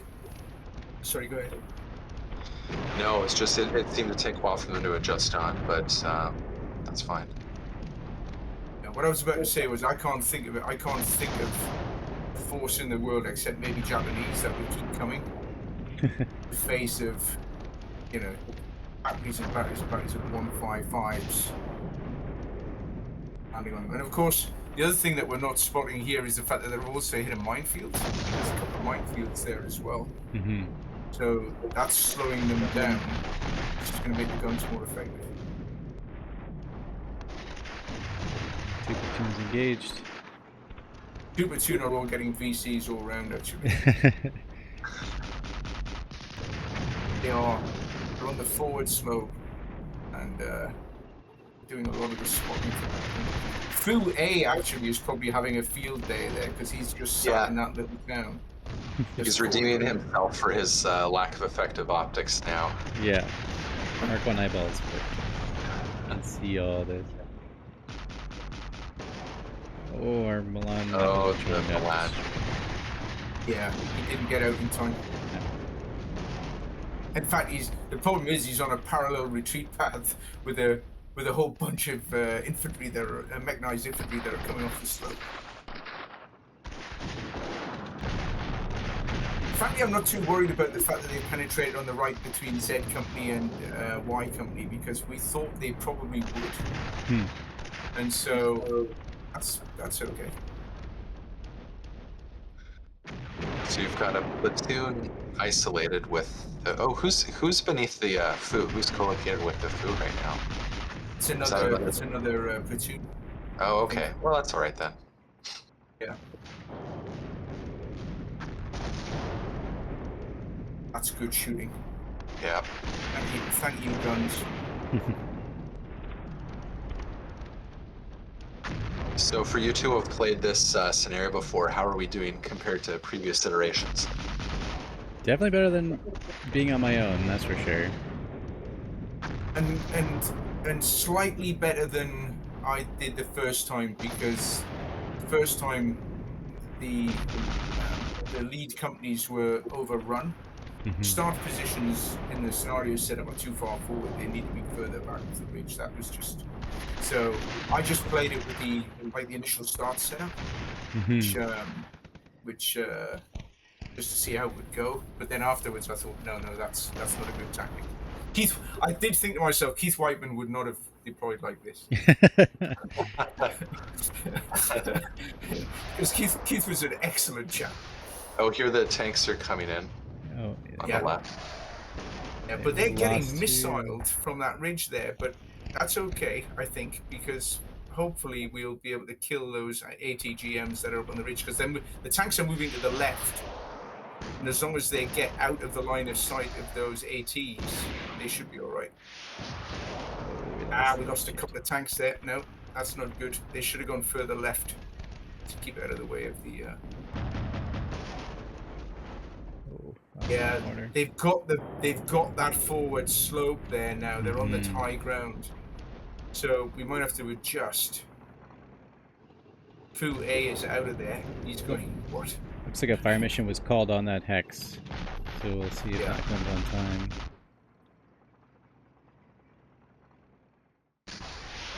Okay, that Milan is. There we go. Yeah, that was a good call on that reposition, Dave. Yeah, because the Milan and the reverse slope there should be able to hit anything that comes off the ridge. We might not be able to hit things actually on the ridge, but... I am concerned that their maneuver units coming down the center are now going to be able to rip into our soft support elements. We've got like the recce, the support company. Yeah, exactly. Right there. And it doesn't look as though the mobile Milan, you see the anti-tank SP left-hand side bottom, it doesn't look like he's going to get in a position before they get there. But they're withdrawing. The guys in the center are withdrawing. They're going back towards the ridge. Yeah, now the fire mission is coming down. Okay.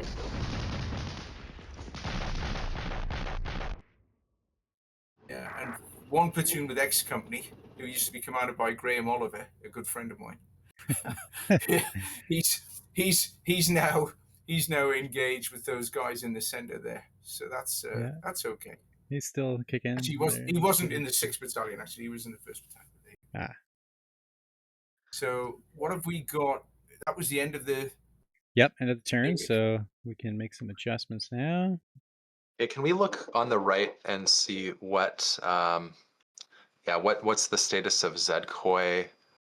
So they appear to be fine. Yeah, this guy's good. So he's full we've got ammo a platoon too. there, a platoon just to the north, and their headquarters just to the south there. So how's that platoon doing? This platoon needs some anti-tank ammo. They're out. Yeah, but he'll be able to get that from his headquarters with emergency resupply, because there's the company headquarters just behind him. Yep. Yeah. So he should be resupplied there. Although we might need to give him an order. Okay. We could. So just get him to get like a minimum amount. Yeah. But we need key. Yeah. Just say 15 minutes will get him about half resupply. So that's at least cool. half the next turn. And the other possibility there, although I would hate to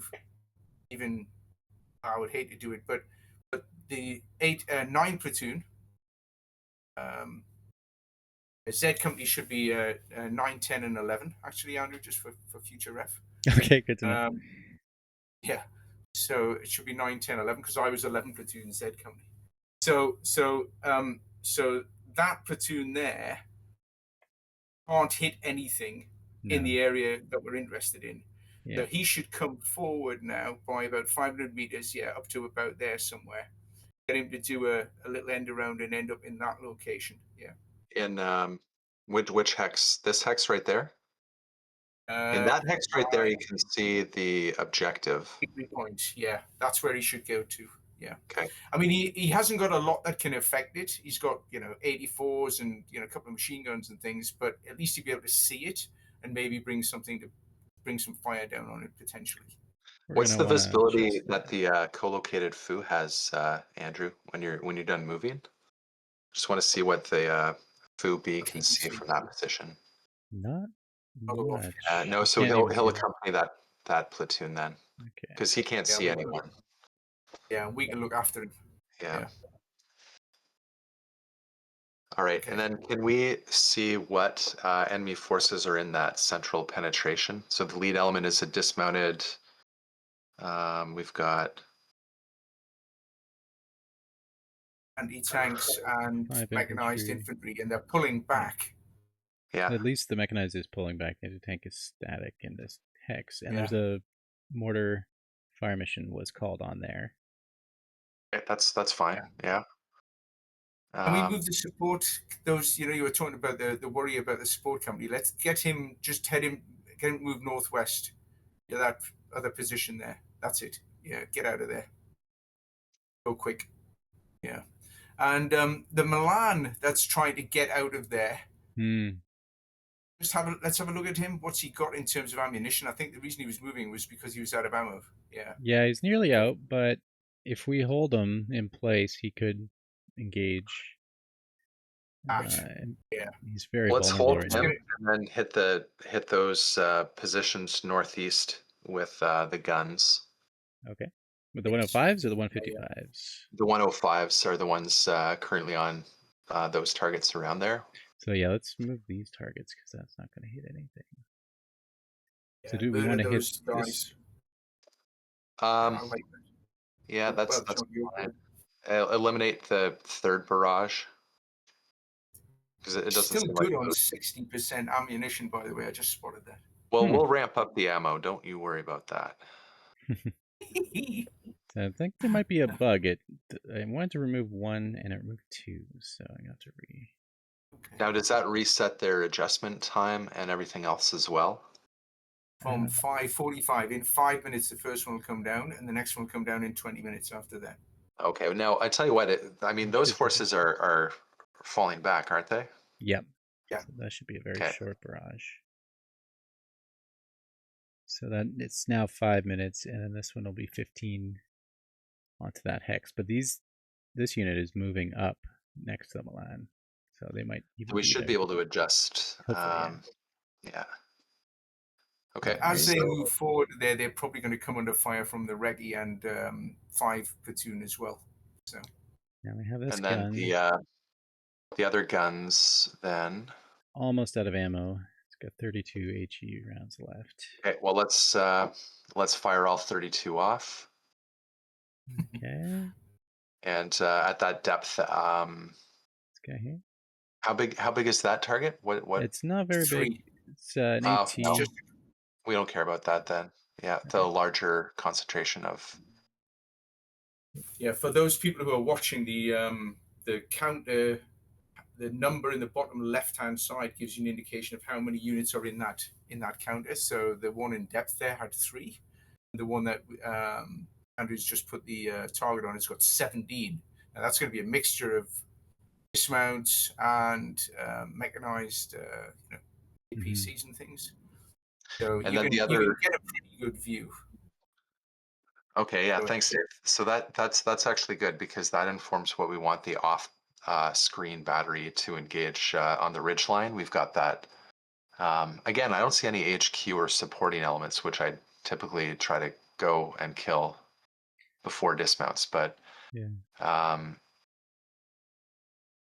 so what have we got in that hex that you were just hovering over, Andrew? We've got this one here, 26. Just hold it there. So we've got 13 APCs. Just hold it. 13 APCs, a company headquarters, and a whole bunch of infantry. Okay, so let's murder that. Okay. So there was an existing fire mission. I've just shifted the hex over. Now these guys are almost out of ammo already. Now this is the next one. Were they already being fired upon by the other troop? I don't know. Okay, well that's fine. Well, we want to hit their lead elements and give that platoon and the defense a bit of relief. Okay, so we're gonna dump the rest of this ammo onto this hex here because they are about to move and take that 2,000 value. So. Yeah. Now 6 platoon at the bottom left hand of the green jackets. Get them to stop there. As long as it's not too terrible terrain, is it? No, it's a built up area. 67, 92%. Yeah, that's great. Yeah. So he can, because we don't have to hold it with a unit, we can hold it with fire. That is going where? Into He's there? going into there. So get him to go northwest of it. Yeah, that's it. All right. And the tanks should also go into there because then they'll be in a perfect position to fire in on that. And get them to move around the. Yeah, that's it. Yeah. Perfect. And what was the method that we called in on those lead elements? How many rounds did you? So we have the last 29 rounds. I could take 4 minutes on that. Yep. And then the next will be 30 round. Well, I'm just going to cancel this and redo it. So apply. Garage on there. Commit. Okay, all rounds, all 65. All rounds in 9 minutes. Okay, can we do it in a? Yeah, I mean, if there was a shorter, but that's the shortest. Yeah. Alrighty. Now can't destroy the barrels, I guess. Yeah, just before you do that, the one I mean, we're concentrating on killing those dismounts, but just look to the northwest of that. What's heading into the victory? No, come south. There, that one. What's in there? Not next to nothing. Okay, that's cool. AT. Yep, that's all right. It's less than a company. That's fine. And four platoon and 3 platoon of X company and Y company, which remember were the guys that we were trying to just go north a little bit. They're withdrawing. They shouldn't be. They should be holding. I don't know why they're withdrawing. We never told them to do that. And let's see what their SOPs are at. It says relocate stance one. Oh, they have a preferred standoff range of 1. So let's change that. They should hold that. Yeah, they should hold that position that they're in. Mm-hmm. because each hex is 500 meters, which is about their effective anti-tank range. So they any further than that is, Okay. Now this mortar much is better. on call, has no barrage missions at the moment. Is there anything we should But do that's with a it? little 51s, isn't it? No, It's this is little 81. 51s. This is 81. Ooh. That's the 81s. John. Yeah. So the depth in the no, just a bit south of them. Yeah, that one. There we go. And with an extreme high rate of fire. Yeah, they'll pop that off in no time. John, what was it you were telling me the other day that mortars really? It was the U.S. Marine Corps article about how they'd used mortars in Korea. They never didn't fire all of their ammunition at one target. Yeah, they'd get maybe like 1 or 2 targets. Often would and then they'd be done. So they planned 2 targets. They'd fire on them, and then that's it. Your Winchester. Wow. Yes. Alrighty, shall we hit start? Go for it. Let's see how it goes. See how it goes.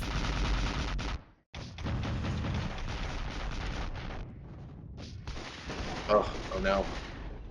Oh no. Right. When the guns come down on them, they're going to get their own back.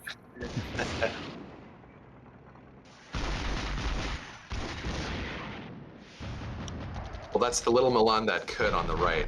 There we go. Yes. He lost his Land Rovers, so they're walking now. That's all right. Interestingly enough, the mortar platoons and the Milan platoons in the regiment supplied most of the big rugby players because they got used to carrying heavy stuff.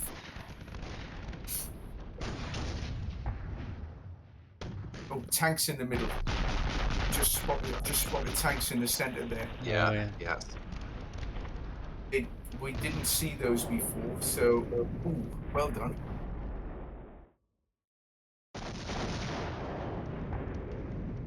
That's it. Revenge. Yeah. And revenge again, please. Lost another Land Rover, Dave. Oh, well, I'm sure Land Rover Jaguar won't mind replacing those.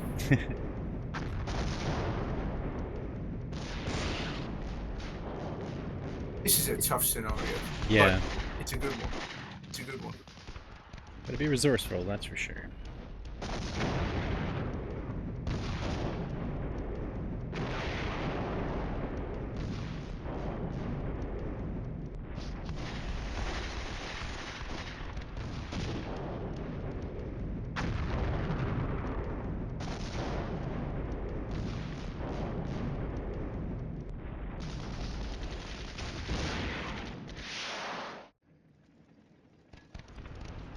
They've got the 2,000 pointer, I think.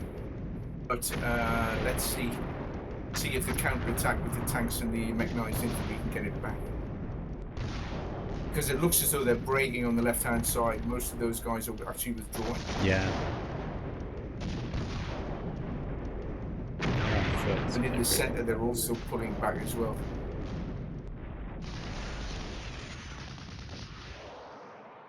Well, that 2,000 pound. Yeah, we really need to retain that.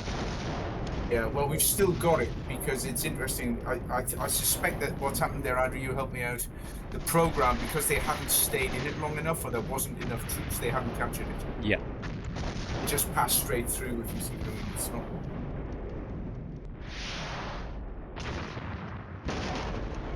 There you go. Nice. Yeah, we killed everything on the left that's got over the ridge. 7 platoons, stay still. Bloody green jackets running away. Don't. We'll have to change their orders, by the way, on the left-hand side, some of the mech guys. Okay. They appear to be... That one there, that's in there, he appears to be on that same stance, which is, relocate if...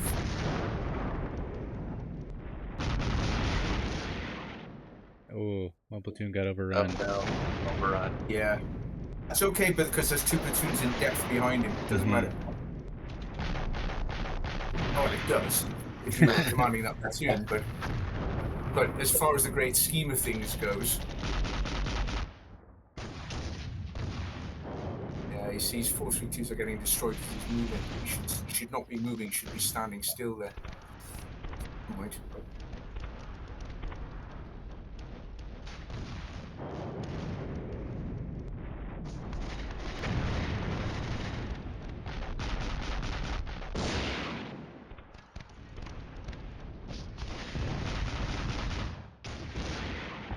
There we go. Clear. Good shot. Yeah, our tanks on the left-hand side are getting hammered by their artillery. You notice that? Yeah. He's supposed to be moving, which should keep him not invulnerable to artillery fire, but it should be less of a problem for him as long as he keeps going. He's not. He's static for some reason.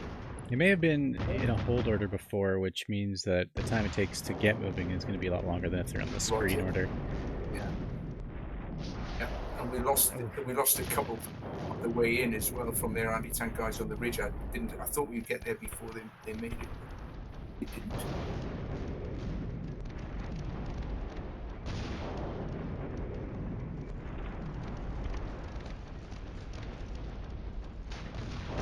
Aha. 105 took out a tank.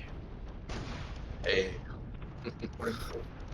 Yeah, he's doing really well, the chieftain on the left, because what he's doing is anything that's getting onto the 2000 hex, he's sniping. Yeah. He must have killed about 6 or 8 in there. There's another company of tanks, though, coming around the northwest there. You see on the left? Yeah. Yeah. So T-55s. depending on how quickly he gets into position, maybe. Ooh, this is going to be touchy. We also have a battalion minus break in on the left. But I mean, they're just getting hammered. And Andrew, can you check out the kill stats for this last round? Because I feel like they incurred some significant losses, but felt like it.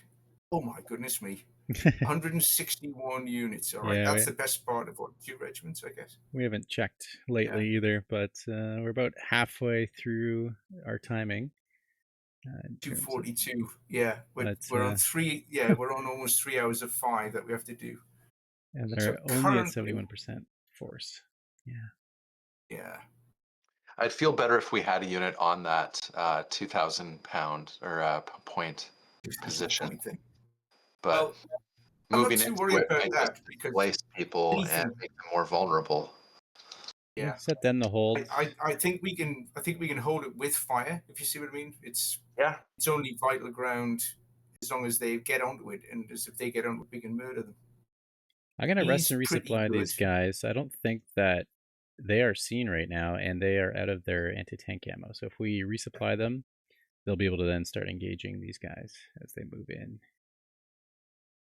Yeah. 2 platoon and 7 platoon of Z Company, who are just to the southeast. Yeah. They should come up. Okay. And also come up to that 30, like there. Yeah, just go south. Into here? In there somewhere, I think. I don't think they'll make it to there, you see. Yeah.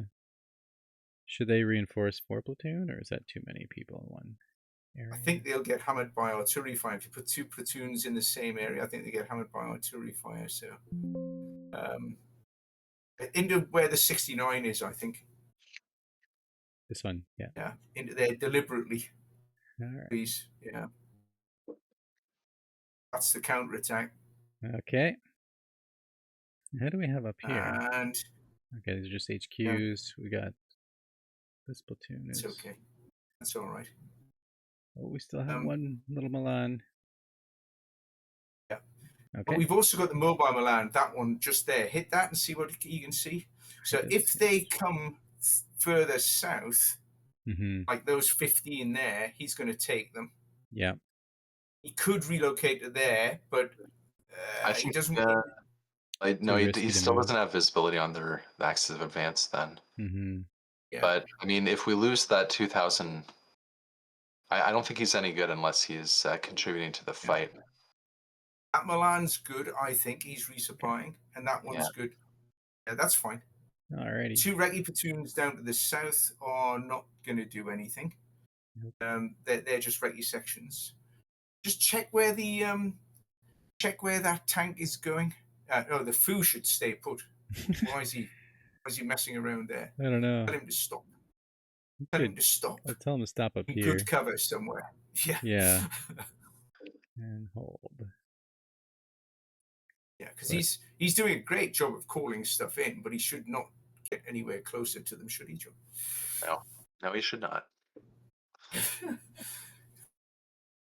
just tell him to hang out. Alrighty. Foo B can see a whole bunch of stuff in the rear there now. Well, that HQ we need to kill. Okay. Yes.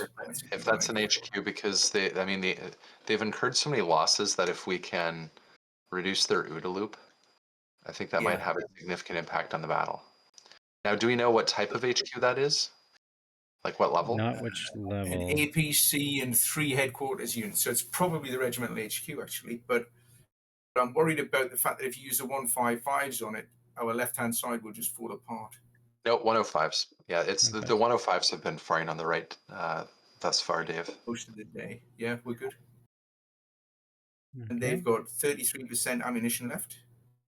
That's pretty good. Let's get 1 troop to fire on them. Should put all ammo? All 56? Yeah, why not? We'll force a resupply. Yeah, and they're in a good position to resupply as well because they're right next to the headquarters and they haven't been counter-batteried yet. Yeah, now here we're going outside of how we do it, and we're kind of playing with the mechanics because you can either go for a lower method and get two more OODA loops, or just go with the higher end resupply. Oh, and we really want to kill that HQ, so let's do that. Where's the other troop currently? They're on call. Targeting. They're not targeting anything, I believe. So okay, so I think that I think we should actually shift their fire to the left. Okay. So that's the other 105 troop.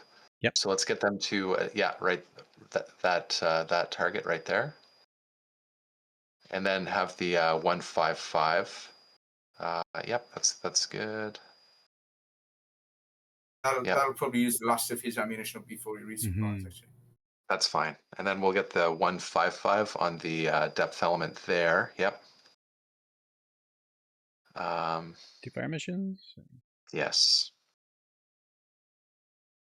And they've still got 70% ammunition. That's cool. That's really good. They got 84 rounds left. So we want to do 40 and 40.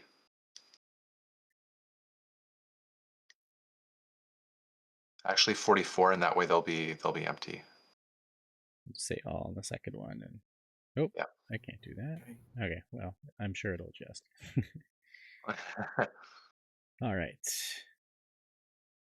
And the other troop bombing up right now, or they are, yeah. Resupplying. Okay. Yeah. All right, and then we've got some mortars that should still be trying to suppress those elements on the right, and should we try to hit these guys? Yeah, absolutely. And can they reach the guys in depth? Those 18. The 18 and the 5. Because we've got we've only got 12 rounds left, so we could try this guy. Still got a lot of rounds, yeah. 35. To hit the 18. 18, the dismounts. Well, I think that wouldn't it be? Yeah, because mortars should catch them and really kill them nicely. Yeah, mortars are just phenomenal against dismounts. No cover. Mm-hmm. And we'll have them on resupply after that. Alrighty. I think we have one more mortar is firing there for some reason. I think it might be anticipating the movement of this guy up there. So, well, I think he should adjust. Can you get him to suppress, John? Can I ask that he switches left Yeah, that's put fine. suppression on everything there. Yeah. Which Yeah, that's the part we have to be worried about, because even if the right collapses, you know, we don't actually lose more victory points. So if we're playing the objective, then so Yeah. which target It's should our we key choose? terrain top left. Yeah. yeah. Okay. All right, excellent. Yeah. And just if I just say one thing before you hit go, Yeah. if you remember, we thought that they would come at us from the right, Mm-hmm. and then we saw them swing round to the left, but we really hurt them on the right as they came up. Yeah. And then on the left, they've taken quite a lot of casualties as well. So, And any luck, they'll start breaking now. so Andrew, can you double the method from those mortars from 30 to 60? Because you can chew through mortar ammo pretty quickly. There we go. In 3 minutes, apparently. Yep. And really, we should have guessed that after we saw that initial concentration of fire on the left. That should have been our tell that, oh, that's where they're going to drive through, because that's Russian doctrine. Yeah. And interestingly enough, if the Green Jackets had got there like maybe 10 minutes earlier, they would have caught them as they came over the ridge. But we'll see. You know, our mechanized counterattack there. So All right. we'll see. Shall we hit see how go? it goes. Yes. 3 Now, hours left. We're at 3 2 hours. p.m. In real time, but I don't think anything is. Oh, that was a beautiful kill. I don't think anyone else is coming up next to the live stream. So, we just eliminated that unit. I'm just gonna keep running over time until I have to go pick up my daughter from daycare. So I don't know if you guys have other meetings to get to, but I actually do. I've got to hop on another call, but okay. I'll still here, hop on back. Zoom in and join this later. Sounds good. All right, thanks, guys. Thanks, John. Thanks, John. But here's a question, Andrew. Can we see what the outcome is at this point after this OODA loop? The end game. Yeah. Well, can we see? I guess we'll see that we're in a contested area right now. Yeah, we're in contested, but we can keep going. Okay. I'm good to go for another hour. Oh, until you have to go to daycare. It's cool. Yeah, I think I got another hour at least. As long as I'm not pulled off the air, I think we should be able to get through this. Oh, we got contact on Y Company HQ.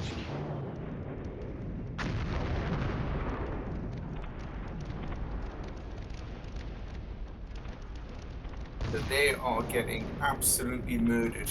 The guys on the left-hand side there by the 155s and the mortars. Yeah. And they're trying to come up that little valley there where the road comes through the ridge. Mm-hmm. In reality, in this location, just from memory, those roads that lead up through the valley there, and actually if you go on Google Maps, you'll see it's a very steep slope and lots of really windy roads. So it would be very difficult to fight your way up through that lot. Yeah. In reality, it would be almost impossible to find your way through, especially under this type of artillery fire.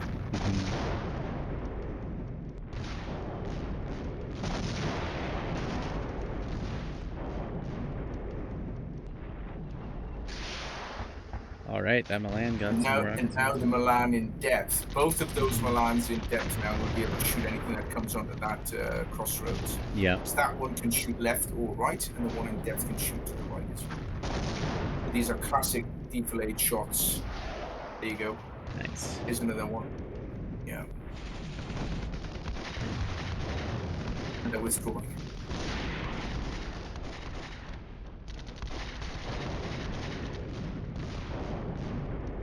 Oh, that must have been the HQ. That's where that barrage was going.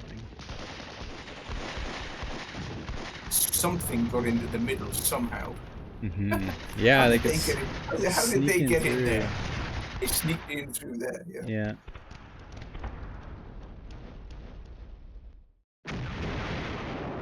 How long we got left? 22 minutes. Okay.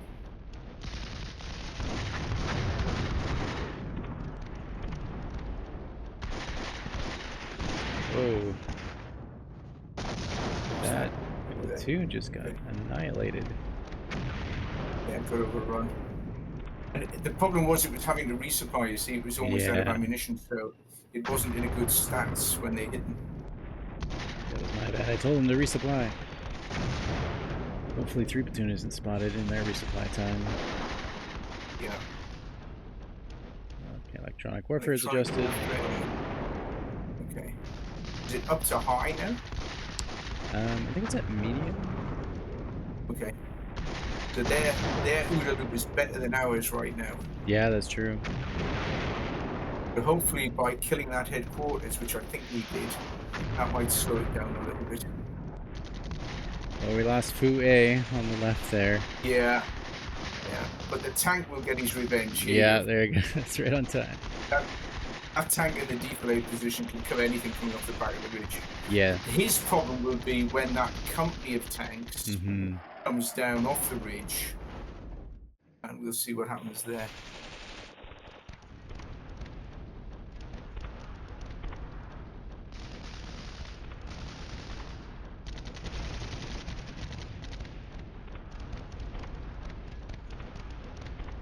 There's a couple of APCs come through the center there.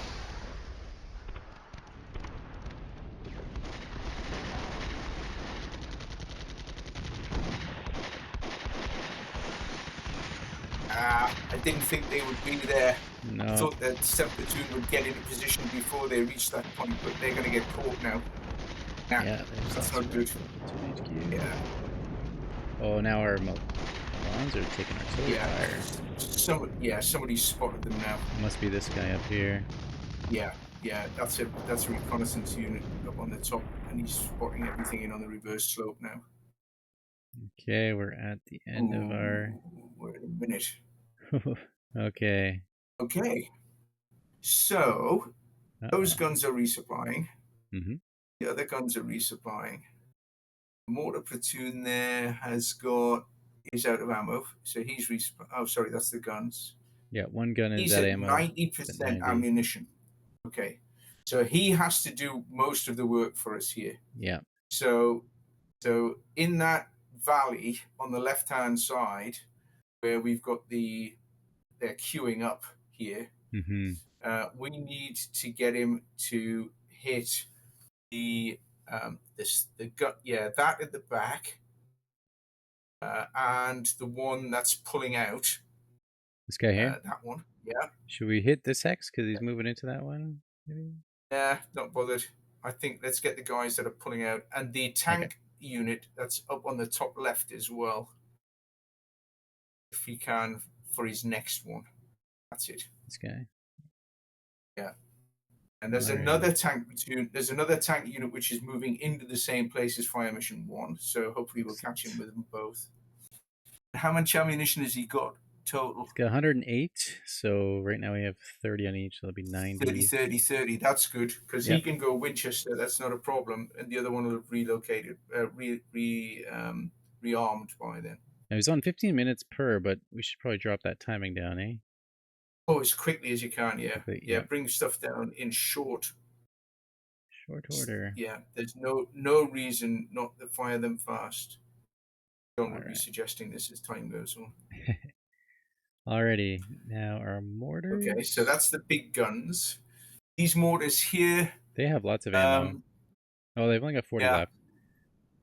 Okay, so the ones that they should be bringing it in on are neutralizing fire again up in the north, and the ones that are advancing down the road. Yeah, so hit the dismounts first, ones to the south, and then the one above them. That's it.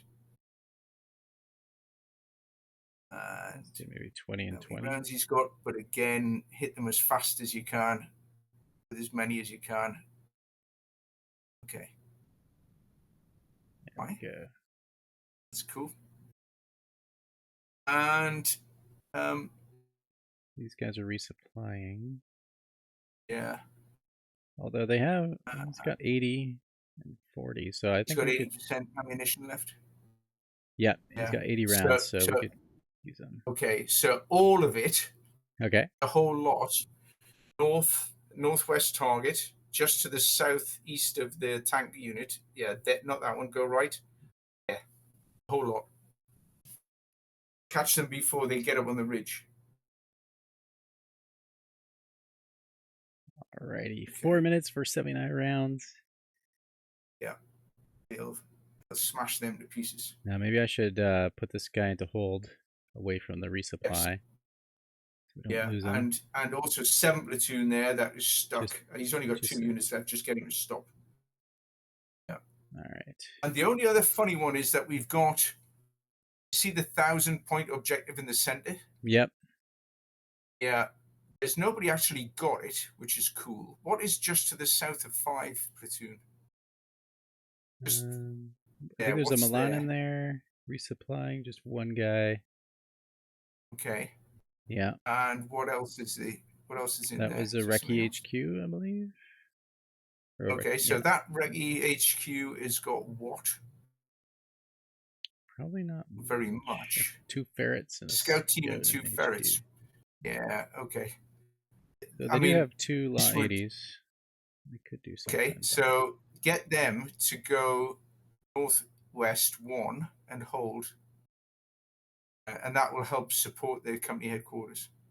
I'm going to double check their SOPs as well to make sure that they're not, see their HQ hide in place. So if we put them to general hold, once they get there. Then they'll actually fire and not go away. Alrighty. Yeah. Try it. See what we got. Let's roll. Yeah. That Milan is just going to have to hold on there. Yeah. Keep in a great spot. Dug some shell scrapes at least. I think they're in a prepared position actually. Or maybe not. I can't see it. I thought they were. Or maybe that's where they were heading and we could tell them to stop. Yeah, they may have been. Taking artillery up here. Yeah. Here come the mortars.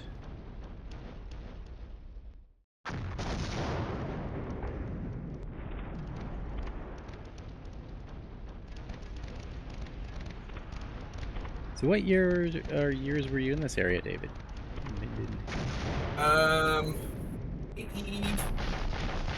80, 81. Okay. Yeah, so before this is... Yeah, slightly before. Years afterwards. Yeah. But the weapon systems are pretty much the same. Mm-hmm.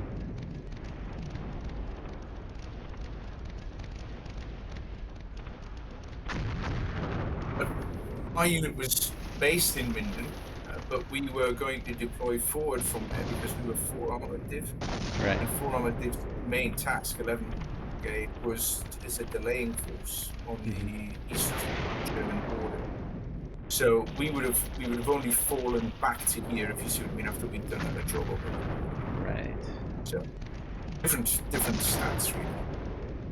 And most of the territorial units that this depicts were going to be brought over and into, if you like, a secondary line, another line to stop a breakthrough.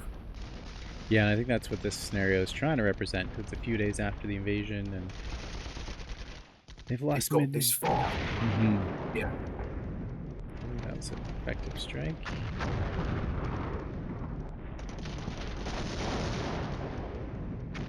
You can see the pile of markers all along here. Yeah. Building up.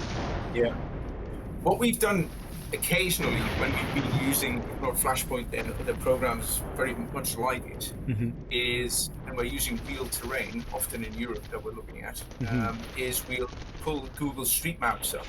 Okay. And we'll actually put the little chap on the road and say, what can you see from here? And a couple of the games that we've done for the Air Force, when they've been looking to locate a helicopter position or whatever it might be, a base or something, we've actually gone on Google Street Maps, open source, and said, okay, have a look, see what you think. Get any more and accurate than that fire on being those tanks. Yeah, all it'll be doing is suppressing them, sort of knocking a few optics off and maybe knock a tank track off or whatever. So, there we go. Nice. That's good. So far. Okay, suspected HQ and we again. Suspected HQ, it's 1713, wherever that is. We'll have a look in a minute. Yeah, 17. Okay, so yeah, 1731, I think it was. Is it that one? No. 1713 Yeah, radar contact. 1713. That's it. Yeah. Okay. So maybe if we've got a mortar unit that's got any ammunition being resupplied, let's get him to hit that. Yep. Oh, he's good. Yeah, so get him to hit that with neutralizing for about 5 minutes. Use about half of his ammunition on it. One would probably say use all of it, but let's hang on to some. All right. And the reason I want to hang on to some is because if he can also hit secondary target, is the guys who are at the bottom of the valley there. Go north a little bit. Not that one. That one. Okay. So oh, maybe not. Maybe not. It's the Milan okay. just hit that guy too, so yeah, I think he could get. Maybe not. Hit the guys up in the valley to the northwest. Then this second shot. Up here. No, northwest. Go left and up. Oh, sorry, west. Yep, my other west. Oh, hang on. Yeah, I don't know if he'll get anything with counter battery, will he? Maybe. I don't know if we're getting. Yeah, if not, hit the mechanized unit that's withdrawing towards the 500 point one. Top left, half left there. Go right. There. That one. Okay. Yeah, just empty. Yeah, go rounds complete on the rest of that lot. 60. So he hits the headquarters with half, and that one with the rest. All right. Yeah, that's good. Okay. That's going to be in about 4 minutes' time. And we also have this mortar on call. And he's only got 3 ammo. No, we gotta resupply him. I think the smoke rounds are counting as key ammo. So when our resupply level percentage is triggered, it's 51%. It's because we can see the smoke. Yeah. Yeah, because I think if I pull. All right, I'm back. Call us over. Hello. We spotted another HQ. So John, you'll be happy to know that it did very well. Excellent. Yeah, where do we at for our kills? We are at 200 units. Yeah, that's pretty effective. Did we smash that HQ element, or yes? Okay, good, excellent. Yeah, we did, and we've got another one spotted, so we're about to hit it with the mortar. But we have this 155 that's got ammo ready to hit something. Where should we go? Yeah, one of the 155s, John, went Winchester, but this one is now resupplied. So your call on what goes where with this one, please. All right. So what are we worried about? So I'm worried about these tanks because there's 13 T-55s coming against one chieftain, and they're gonna swing around and try to take this 2,000 points. But so we can definitely fire at them. Our artillery are very bad at destroying tanks in real life. Okay. Yeah. But it might convince them that this is just not an attack worth pursuing. Is there a reasonable call, John, to say that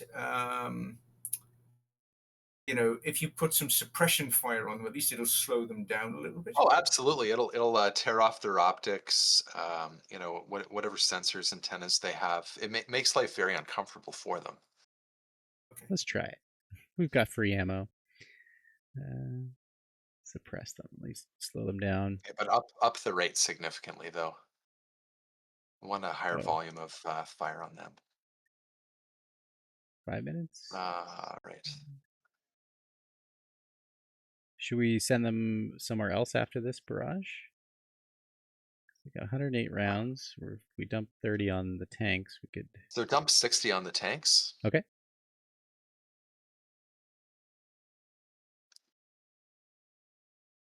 Do we want to hit? I'm a little concerned. What's in there? Just hold that on there. 7 dismounted infantry and some APCs. Mm-hmm. Yeah, you could Yeah, I guess you could smash those up quite nicely. Yep. Do the other 40 rounds. Yep. 5 minutes. All right. We'll probably need to resupply. Okay.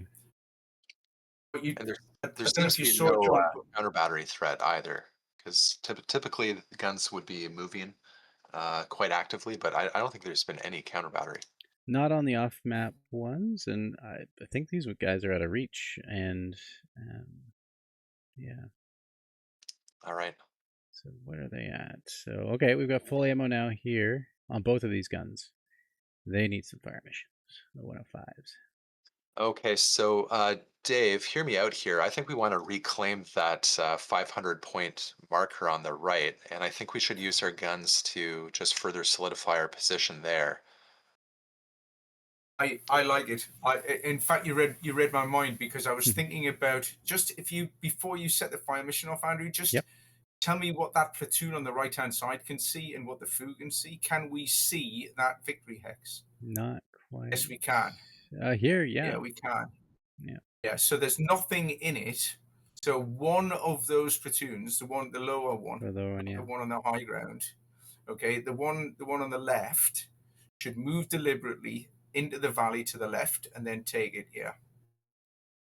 And John, if you can put like everybody on call for the foo.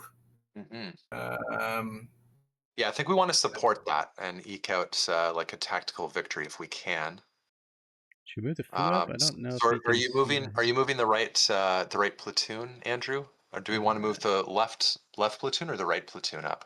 I think this Who has one. better? I want to move the left. I want to move the left. They both got pretty good. Okay. They both got pretty good visibility. This one can see do it through the 25 and then onto the 1. Yeah. Okay. So this guy. So because he should go through the low ground and then up to it. Yeah, that's it. Now should the guy I on the right hand side should hold. Okay. He should hold, because if there's anything on there that's revealed, he can open fire on it. He can't actually hit the hex. Should he move up 1? No, it's just out of the range. No, keep him there, because he wants to be able to see if anything comes down out of Minden towards it. Okay. You can see everything on the minefields, you see, so that's cool. Alrighty. John, if you could put some either prep fire on it, or failing that, if we've got both of the light gun troops, I would still concentrate on the top left. Yeah, so we've got the 155s accounted for, and what are the mortars doing? Mortars are generally speaking hitting either an HQ there. Okay, no, that's good. Or dismounts there. Okay, so that first troop firing on the top right supports seizing that objective. So let's concentrate the 105s on the left as well and try to crack them. So maybe those penetrating elements that are yeah, those two. 1 and 2. Cool. Excellent. 30 rounds each. Yep. Well, what's the target description on the one on the left and right? Actually, I don't actually. That's an AGS and a couple of machine guns, and in the middle it's just some infantry squads and some APCs. Yeah. Okay.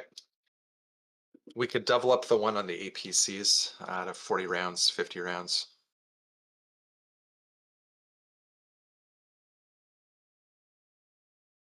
Alrighty. 50 rounds hitting on there.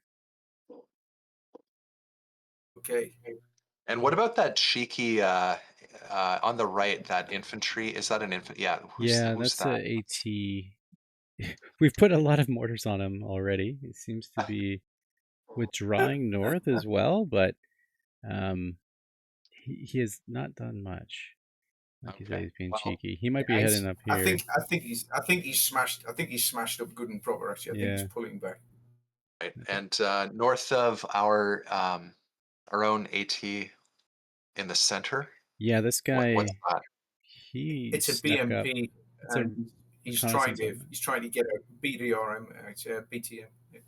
Yeah. He'll probably kill him. Yeah. In short order. Okay. He'll kill him as he comes out, I think. All right. I'm very satisfied with that. This is All right. This is about as good as we could do, I think. I know. He has a second echelon coming up, though. See, in the middle? Oh, yeah. No, There we go. Top right. In the middle right. Yeah. Yeah, there's a second echelon. So nearly all action stuff works in an echelon thing. So the first, they'll reinforce success. And so that unit at the back there is probably a company's worth, another company's worth of infantry or whatever. That are going to try and enforce where they think they're getting through. You're getting the odd T-55 up in the top left. We're knocking a track off or two. Yep. And they're in withdrawal status now. So, yeah, 2 more down. Yeah, I would just convey it's a bad idea to keep on doing what they're doing. Mm-hmm. What's the Napoleon quote? Don't interrupt your enemy when he's making a mistake.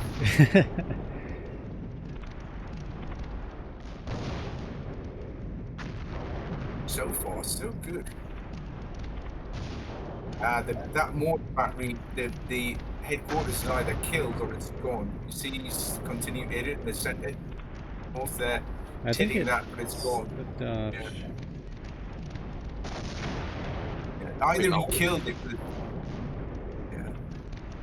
Maybe we got it. I think it's just withdrawn a hex. I think that's this guy Oh, now. you think that's it? Yeah. Well, I think we're hammering them on the left anyway. A few tokens melted away. Some of them might be hidden now behind the drawn. smoke and everything if they disappear. So they might still be there. Just out of sight now. If they are, that's okay because they're in not good shape, and that chieftain is still in a very, very, very good position to hit anything that comes around the corner. Yep. It's only one, but it's all right. Yeah, there's that second echelon mech company hitting.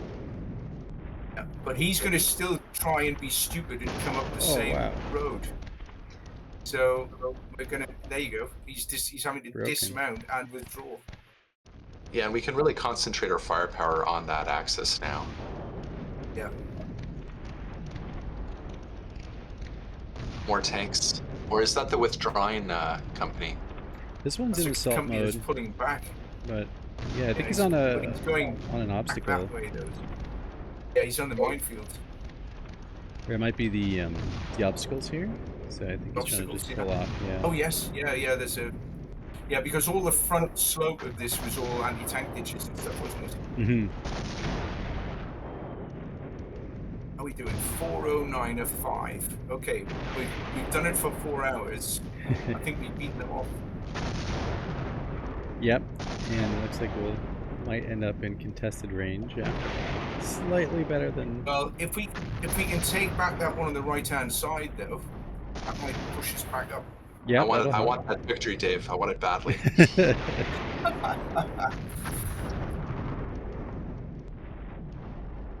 Oh, there's a company heading for the 2,000 pointer. You see it? Yeah. I do. Oh, we at least got a fire mission automatically called in on that. Yep. Okay. Okay. All right. So kill the company on the left is priority. Yeah. I think. Yeah. Absolutely. You've got 60% ammunition left on this baby. It's got 101 HE rounds. Should I put them all? 50. 50? 50 to 60. I bump it up to 60, but we'll fire on it with both troops. Okay. Oh, I like it. Yeah. It's just like Christmas for you, John. Yeah. Guns. I mean, a lot of these games allow you kind of more fidelity with breaking up the battery, because I mean, in reality, you wouldn't be engaging troop level targets. You'd be engaging successive battery targets or regimental targets, frankly. Okay. Yeah. So more realistically, here we would put both of those troops on one that same target. It'd be a fire mission battery, right? And and they'd both be getting the same fire orders. Now with our Our off-map Artie, what is its status now? Rest and resupply? 82. One of them is resupplying, Holds and on. well, both are, but Yeah. one has 99, so we can always take him off. Oh, if he's at 99, take him Yeah. off. That's fine. All right, what Because should we this hit? battle's going to end shortly, True. Yeah. and we need So need hit fire the same now. target. Also pile on this Yeah. guy, or Yep. Same target for me anyway. okay. No, all of it. Yeah, All of it on that guy. Yeah. Yeah, both of them. We're going to smash him to hell. All right. He's going to wish he'd never left East Germany. All right, we got some mortars we could throw at him. What's he like on 12 ammo? rounds. 54? He's got 12 So HE. with the mortars, I think we want to support X-Koi, the North platoon. Yes. Okay. Yeah. So whoever they're engaging at the moment. So That one. Yeah. And make that a pretty heavy stonk. Yeah, all 12 rounds for sure. and then we have another mortar The here. other one. Oh, he's got 200 He's got rounds. 94% ammo. He's well. Should armed. also support these Yep. guys. Okay. I'll put them on too.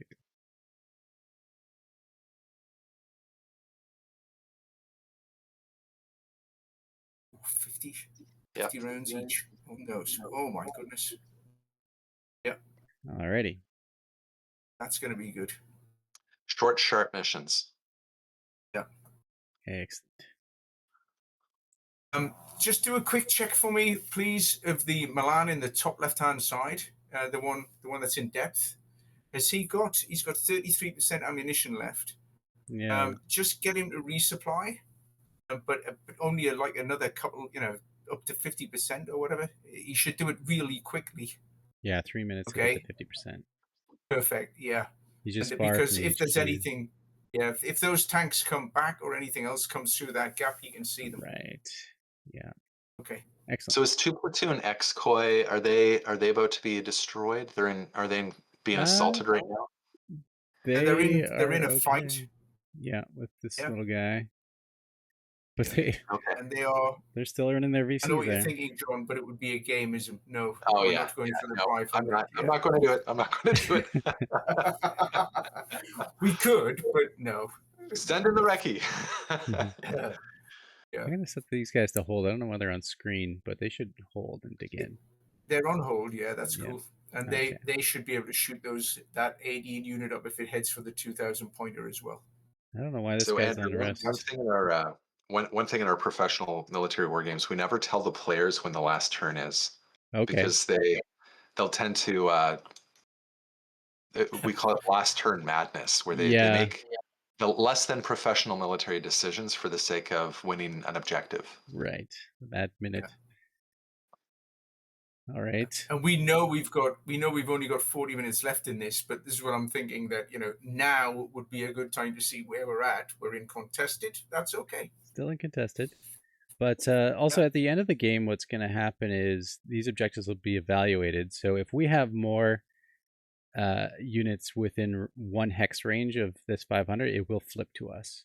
But likewise on this side. But I think might be okay, especially if we damage this guy heavily. So we'll keep that 2,000 and we'll keep the 1,000. Probably that'll stay. And we're sitting on another 500 somewhere in the middle as well, actually, if you hide the counters. Yeah, right We've there. still got that 500, and we've still got the 1,000 in the rear there. Yeah. Although they have quite a few guys up here too, so. Not after this turn, they won't. Not at this turn. All right, let's do it.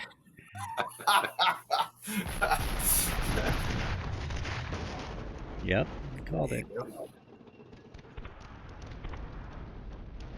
They have dismounted. And they're going to get absolutely annihilated. Do the kill. Yeah. Single section alive in 7 platoon. He just has to act as a hold there. Just stop him coming around the corner. And that mortar will start landing to help him out. There you go. Oof. Those are just the vehicles. Yeah, vehicles just being a 432. Tank should be having a field day there.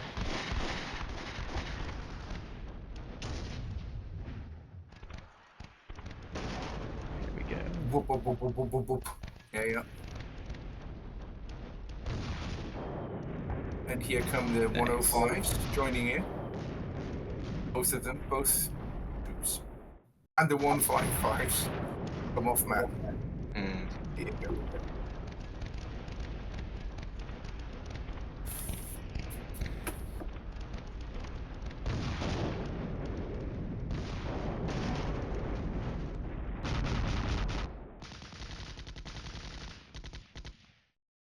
Out of ammo.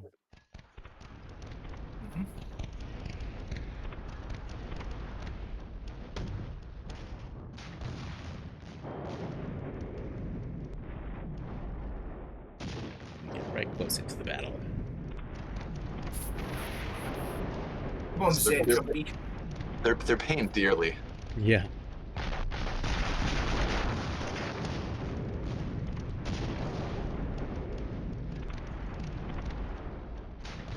Yeah, the scenario has seen a few iterations for balancing based on tester feedback, and one of the things I added was these 155s. So I'm glad to see that's kind of making this a more manageable scenario for the Brits, because before that they just get steamrolled. Oh, absolutely.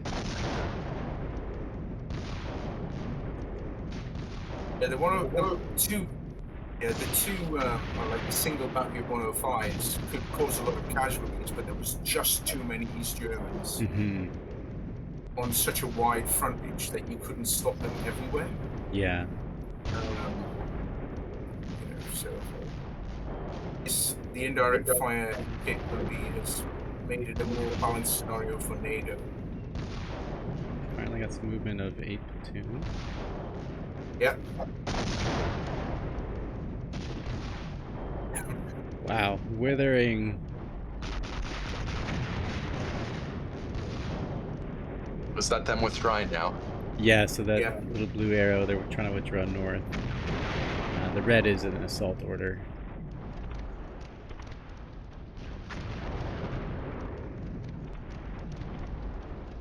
There you go. Get off my objective. Here come the tanks, though. You know, we talked about the tanks. Oh, yeah. So now we have to see if that Milan platoon got resupplied in enough time, just in case. Oh no, how long has he got to go to get his missiles up on the... Oh no! Come on! Well done, that chief... Scooting. Yeah, okay. He'll kill the rest of those T-55s as he withdraw. At about a kilometer, T-55s versus the chief, I'd back him against 3 or 4. There's the Milan. And there's the... There we go. Nice. That was timing. Yeah. Oh, there we go. There you go. Come on, chieftain. Finish him. There we go. He's hiding. That weapons team finally buggered off on the right. Yeah, that was the best little piece of minor tactics ever. That little left-hand side ambush there, the anti-tank ambush. Nice. So we got 10 minutes to go. Yeah. I suggest that you just hit start. Okay. And just see how it goes. Back to hold. Because everybody's still doing stuff. Do you want to do something else, John? Well, I just want to make sure, because it seems like we smashed the target on the left, that we adjust onto those infantry call signs in the middle. Yeah. That's all. If we have any ammo left, If we have any ammo left, yeah. Oh yeah. Oh yeah, he's resupplied. Yeah, he's got 90%. Okay. Let's say 50-50. We only have 7 minutes. Well, I guess we only got 7 minutes, so... It's because it's a new target. He's having to adjust. I'm just going to do one fire mission order because it's going to take forever. Yeah. Okay. What about our second? Got 39. And John, just in terms of the game accuracy here, your ability to be able to switch from target to target is one of the main advantages of artillery. You can switch from something 6 kilometers away on the left-hand side to 10 kilometers away on the right in a very short period of time, yes? Yeah, a couple minutes plus time of flight. So the fire orders that don't take long at all. And the main difficulty is if the target's moving, because the time of flight, like just as an example for like a 105, well, or a 155, it doesn't really matter what ammunition you're talking about. The time of flight for artillery can be like 35, 45, 50 seconds. And that's the amount of time the bullet's flying through the air. So adjusting onto a moving target, very, very difficult. If you have a fairly established FIBA the way we do, because like the enemy for the past like 3 hours have been trying to force their way onto that objective. That means they haven't penetrated. There's, they're maneuvering within what, like maybe 2-3 square kilometers. Yeah. So we'd have like 1 or 2 registered targets, and you'd just be calling adjustments off those registered targets with pretty quick methods at that. Probably wouldn't even be adjusting onto every target if they're using those same attack positions. Moving from point A to point B to the objective, yeah, you would just be smashing them repeatedly. I see what you're doing here, Andrew. Yeah. All right, I think that's all she wrote. We could just run the last 10 minutes. Go for it. And we'll do a little AAR. I think, yeah. Oh, we got from a those tactical perspective. Sorry, go ahead. Yeah, we just got that. Yeah. From the counter-attack went in. Yeah. Repossessed that piece of ground there. Absolutely. He probably would not want to stay there, actually, because he's now on a forward slope, which is a bit silly. Right. But there you go. From a game perspective, it's handy. And now the artillery is going to really give them a hard time. There you go, they're gone. Might be shrouded in all the smoke and debris. Certainly not well. No.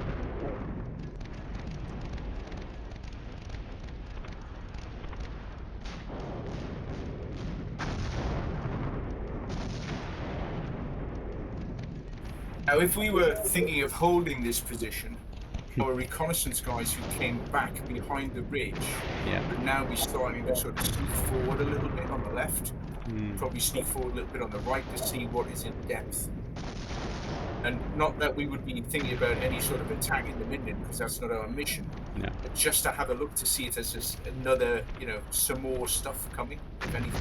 Right. They would be repositioning. But it's 8:28 in the morning. They probably wouldn't do it in daylight. No. Or if they did it in daylight, they'd do it really, really, really carefully.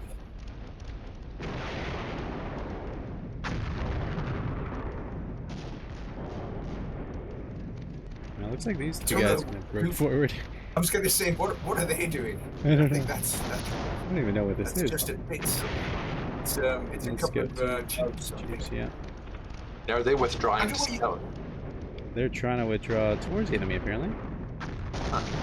Oh, these guys went to resupply. I thought I set them to hold, but looks like contested. That's game. Wow, there's a lot more that we did not see, but we were just 1% away from victory. Oh, you're kidding me. Yeah, so marginal win, we needed 54% of the VPs total, and we are at 53%. So that is about the closest. All right, so we retain control. Yeah, those objectives did not swap at all. But we did capture this at the end. But look what's up behind there. Oh, there's their main HQ. Yeah. Kept getting a bit of a ping on it, but not enough to not waste ammunition, but not enough to throw ammunition. Yeah. Engineers trying to breach the minefields. And you can see the mortars. 1, 2. Yeah, they have these tanks. One tank company left, and another one to the left there. So that's interesting. Mortar up there. I think one thing that really bit us was just the lack of sense capability we had in Minden proper. Yeah. Because if we'd been able to take out a few of their HQs earlier, that may have triggered a bit more withdrawal and friction on their side. Yeah, and I wish our radar picked up their counter battery, like wish we could have had some counter battery on them. It seemed like that would have been within reach. Yeah. I think it's interesting, that whole concept, though. I think the OODA loop mechanism in this is very good. I think that if it's an assault and everybody knows what they're doing, if you hit a headquarters during that phase, headquarters aren't doing a whole bunch, actually. You know what I mean? They've given the orders. They are possibly redirecting a reserve, but they're not doing a lot, because all of the units have been given orders saying, go here, attack this. Yeah, what's the butchers, Bill? Well, we took out a hell of a lot of APCs and infantry. Still had a lot of tanks left. That's probably where a bulk of their points remained, because if we got them down to 30% or 29%, it would have triggered a total victory. But they're still sitting at 57%. So I think a lot of those points had those guys in reserve. Yeah. Yeah, and the artillery, like those rockets, are probably worth a lot as well. Wonder if we can have a look at those or not. But yeah, how much are those worth? 310 points per one of these. So 369. Yeah, if we'd found those, if we'd had a way of finding those too. Yeah. But in terms of kills destroyed, what is this? It's the state of our guys, state of the enemy. So 28th Motor Rifle Regiment lost about half. They lost 400 odd out of 528. Yeah, they got 218 active out of 523, so they lost about half of them. That was the 28th Motor Rifle Regiment. Scroll up to see the other Motor Rifle Regiment. That's unit type. That's by unit type. Yeah. Okay. So they had lost. Sorry. Yeah, and we had lost how many? We lost 168 out of 249, which is pretty bad. Yeah. So that's how many active. Took. Yeah. Oh, sorry, no, as you were. So we lost collectively 70 odd out of 249. So about a third. We lost about 33% of our force to hold that ridge. Yep. That's not bad. That's not too bad. In the scheme of this game, anyway. Worse. Yep. All right. And most of it was light vehicles, actually. If you look at the breakdown, it was nearly all light stuff. Land Rovers. Yeah. Land Rovers and things, they didn't survive, but most of our infantry, and APCs and tanks and mechs and stuff. Yeah, we lost a few tanks, but we didn't have very many to start with. That makes sense. Yeah. Yep. All right. Well, thank you, sirs. On the road. It was no problem. Thank you. Fantastic to have your expertise, and especially like you ran up these ridge lines. You know what it's like, what the terrain is like, and invaluable feedback for this game. So thank you so much. Did you have any suggestions for the game, or anything you liked or disliked, or anywhere we can improve upon? I love this game. I'll say it out loud. I think the fog of war is just right. I think you get to see stuff, but I mean we had no clue where about half of those units were. Yeah, which is correct, really. And I think the OODA loop, the ability to react but not instantly, the fact you've got to have a plan as you do in reality before you start the game, because you can do reactions, but you have to have done. If we'd had a little bit more time, I think we would have probably analysed the terrain a little bit more in terms of all the obstacles. We didn't change any of those. But, I think it's a pretty good. There's a lot of obstacles on that ridge there. That's like a 10 to 15 kilometer range, and it's got fortifications and minefields across the whole of the frontage for one battle group. That's a lot. That's a lot of defensive works. But it is in line with what the doctrine was at the time, which was that this position would have probably been prepared for a week or 2 weeks before this fight took place. Excellent. if this was the holding line. That's it, John. Over to you. What do you think? Yeah. What do you think, John? Yeah, I mean, it definitely kind of whets my appetite to play this game more. I thoroughly enjoy it. I don't play it as much as I should. Uh, I like the way it handles the indirect fire. I don't really have any criticisms. Like artillery is really hard to get right in any game. It in some systems is very underwhelming, and in others is too all powerful. And one thing I like is that it seems to align with the OODA loop, because as much as we like to tell ourselves that we can adjust onto a target and it doesn't take any time at all, it does. And I think it's a minor quibble.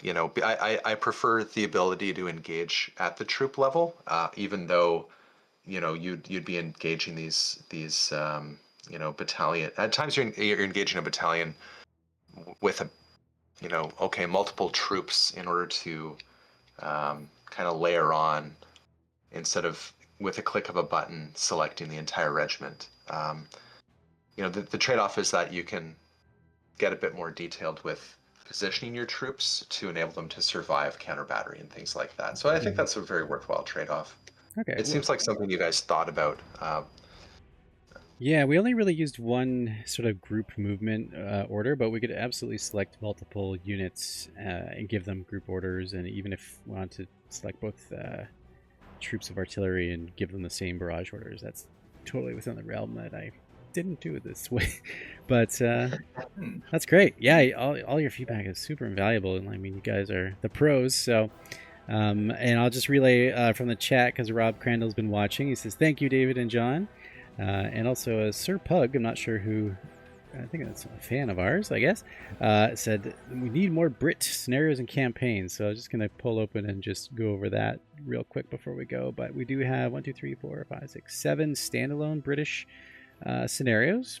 And then we do have a campaign. We have a British campaign. I believe there's 4 scenarios in there. Yeah, 4 scenarios. So there's 11 British scenarios in here, and we definitely have the scenario editor, so if anyone wants to design new British scenarios, that's completely capable. So and then of course for me, I love the Canadian ones. We have 4 standalone Canadians, and we have a Canadian campaign as well. So I think I'll look at the Canadian scenario next week, when same time and place Major Ed Ferrens can join me. Yeah, and you could have the Fight Club. We'll have the Canadian Fight Club. Yep, come in. So I think I love this. Is it the cross-checking one? Yeah, where it's a bridge assault. It is a lot of fun. So, with the Van Doos, that one. So that'll be fun. All right. Well, thanks again, guys, and thanks everyone else for popping by our live stream this week. I had up to about 80 viewers at a time, so that's awesome. And thanks to Eric. I see you in the chat there. I didn't get into the chat as much as usual, but Bad Optics as well, as always. Thank you for joining us. But yeah, thank you, David. Thank you, John. All right, thanks, Andrew. Thanks very much, Andrew. Talk to you soon.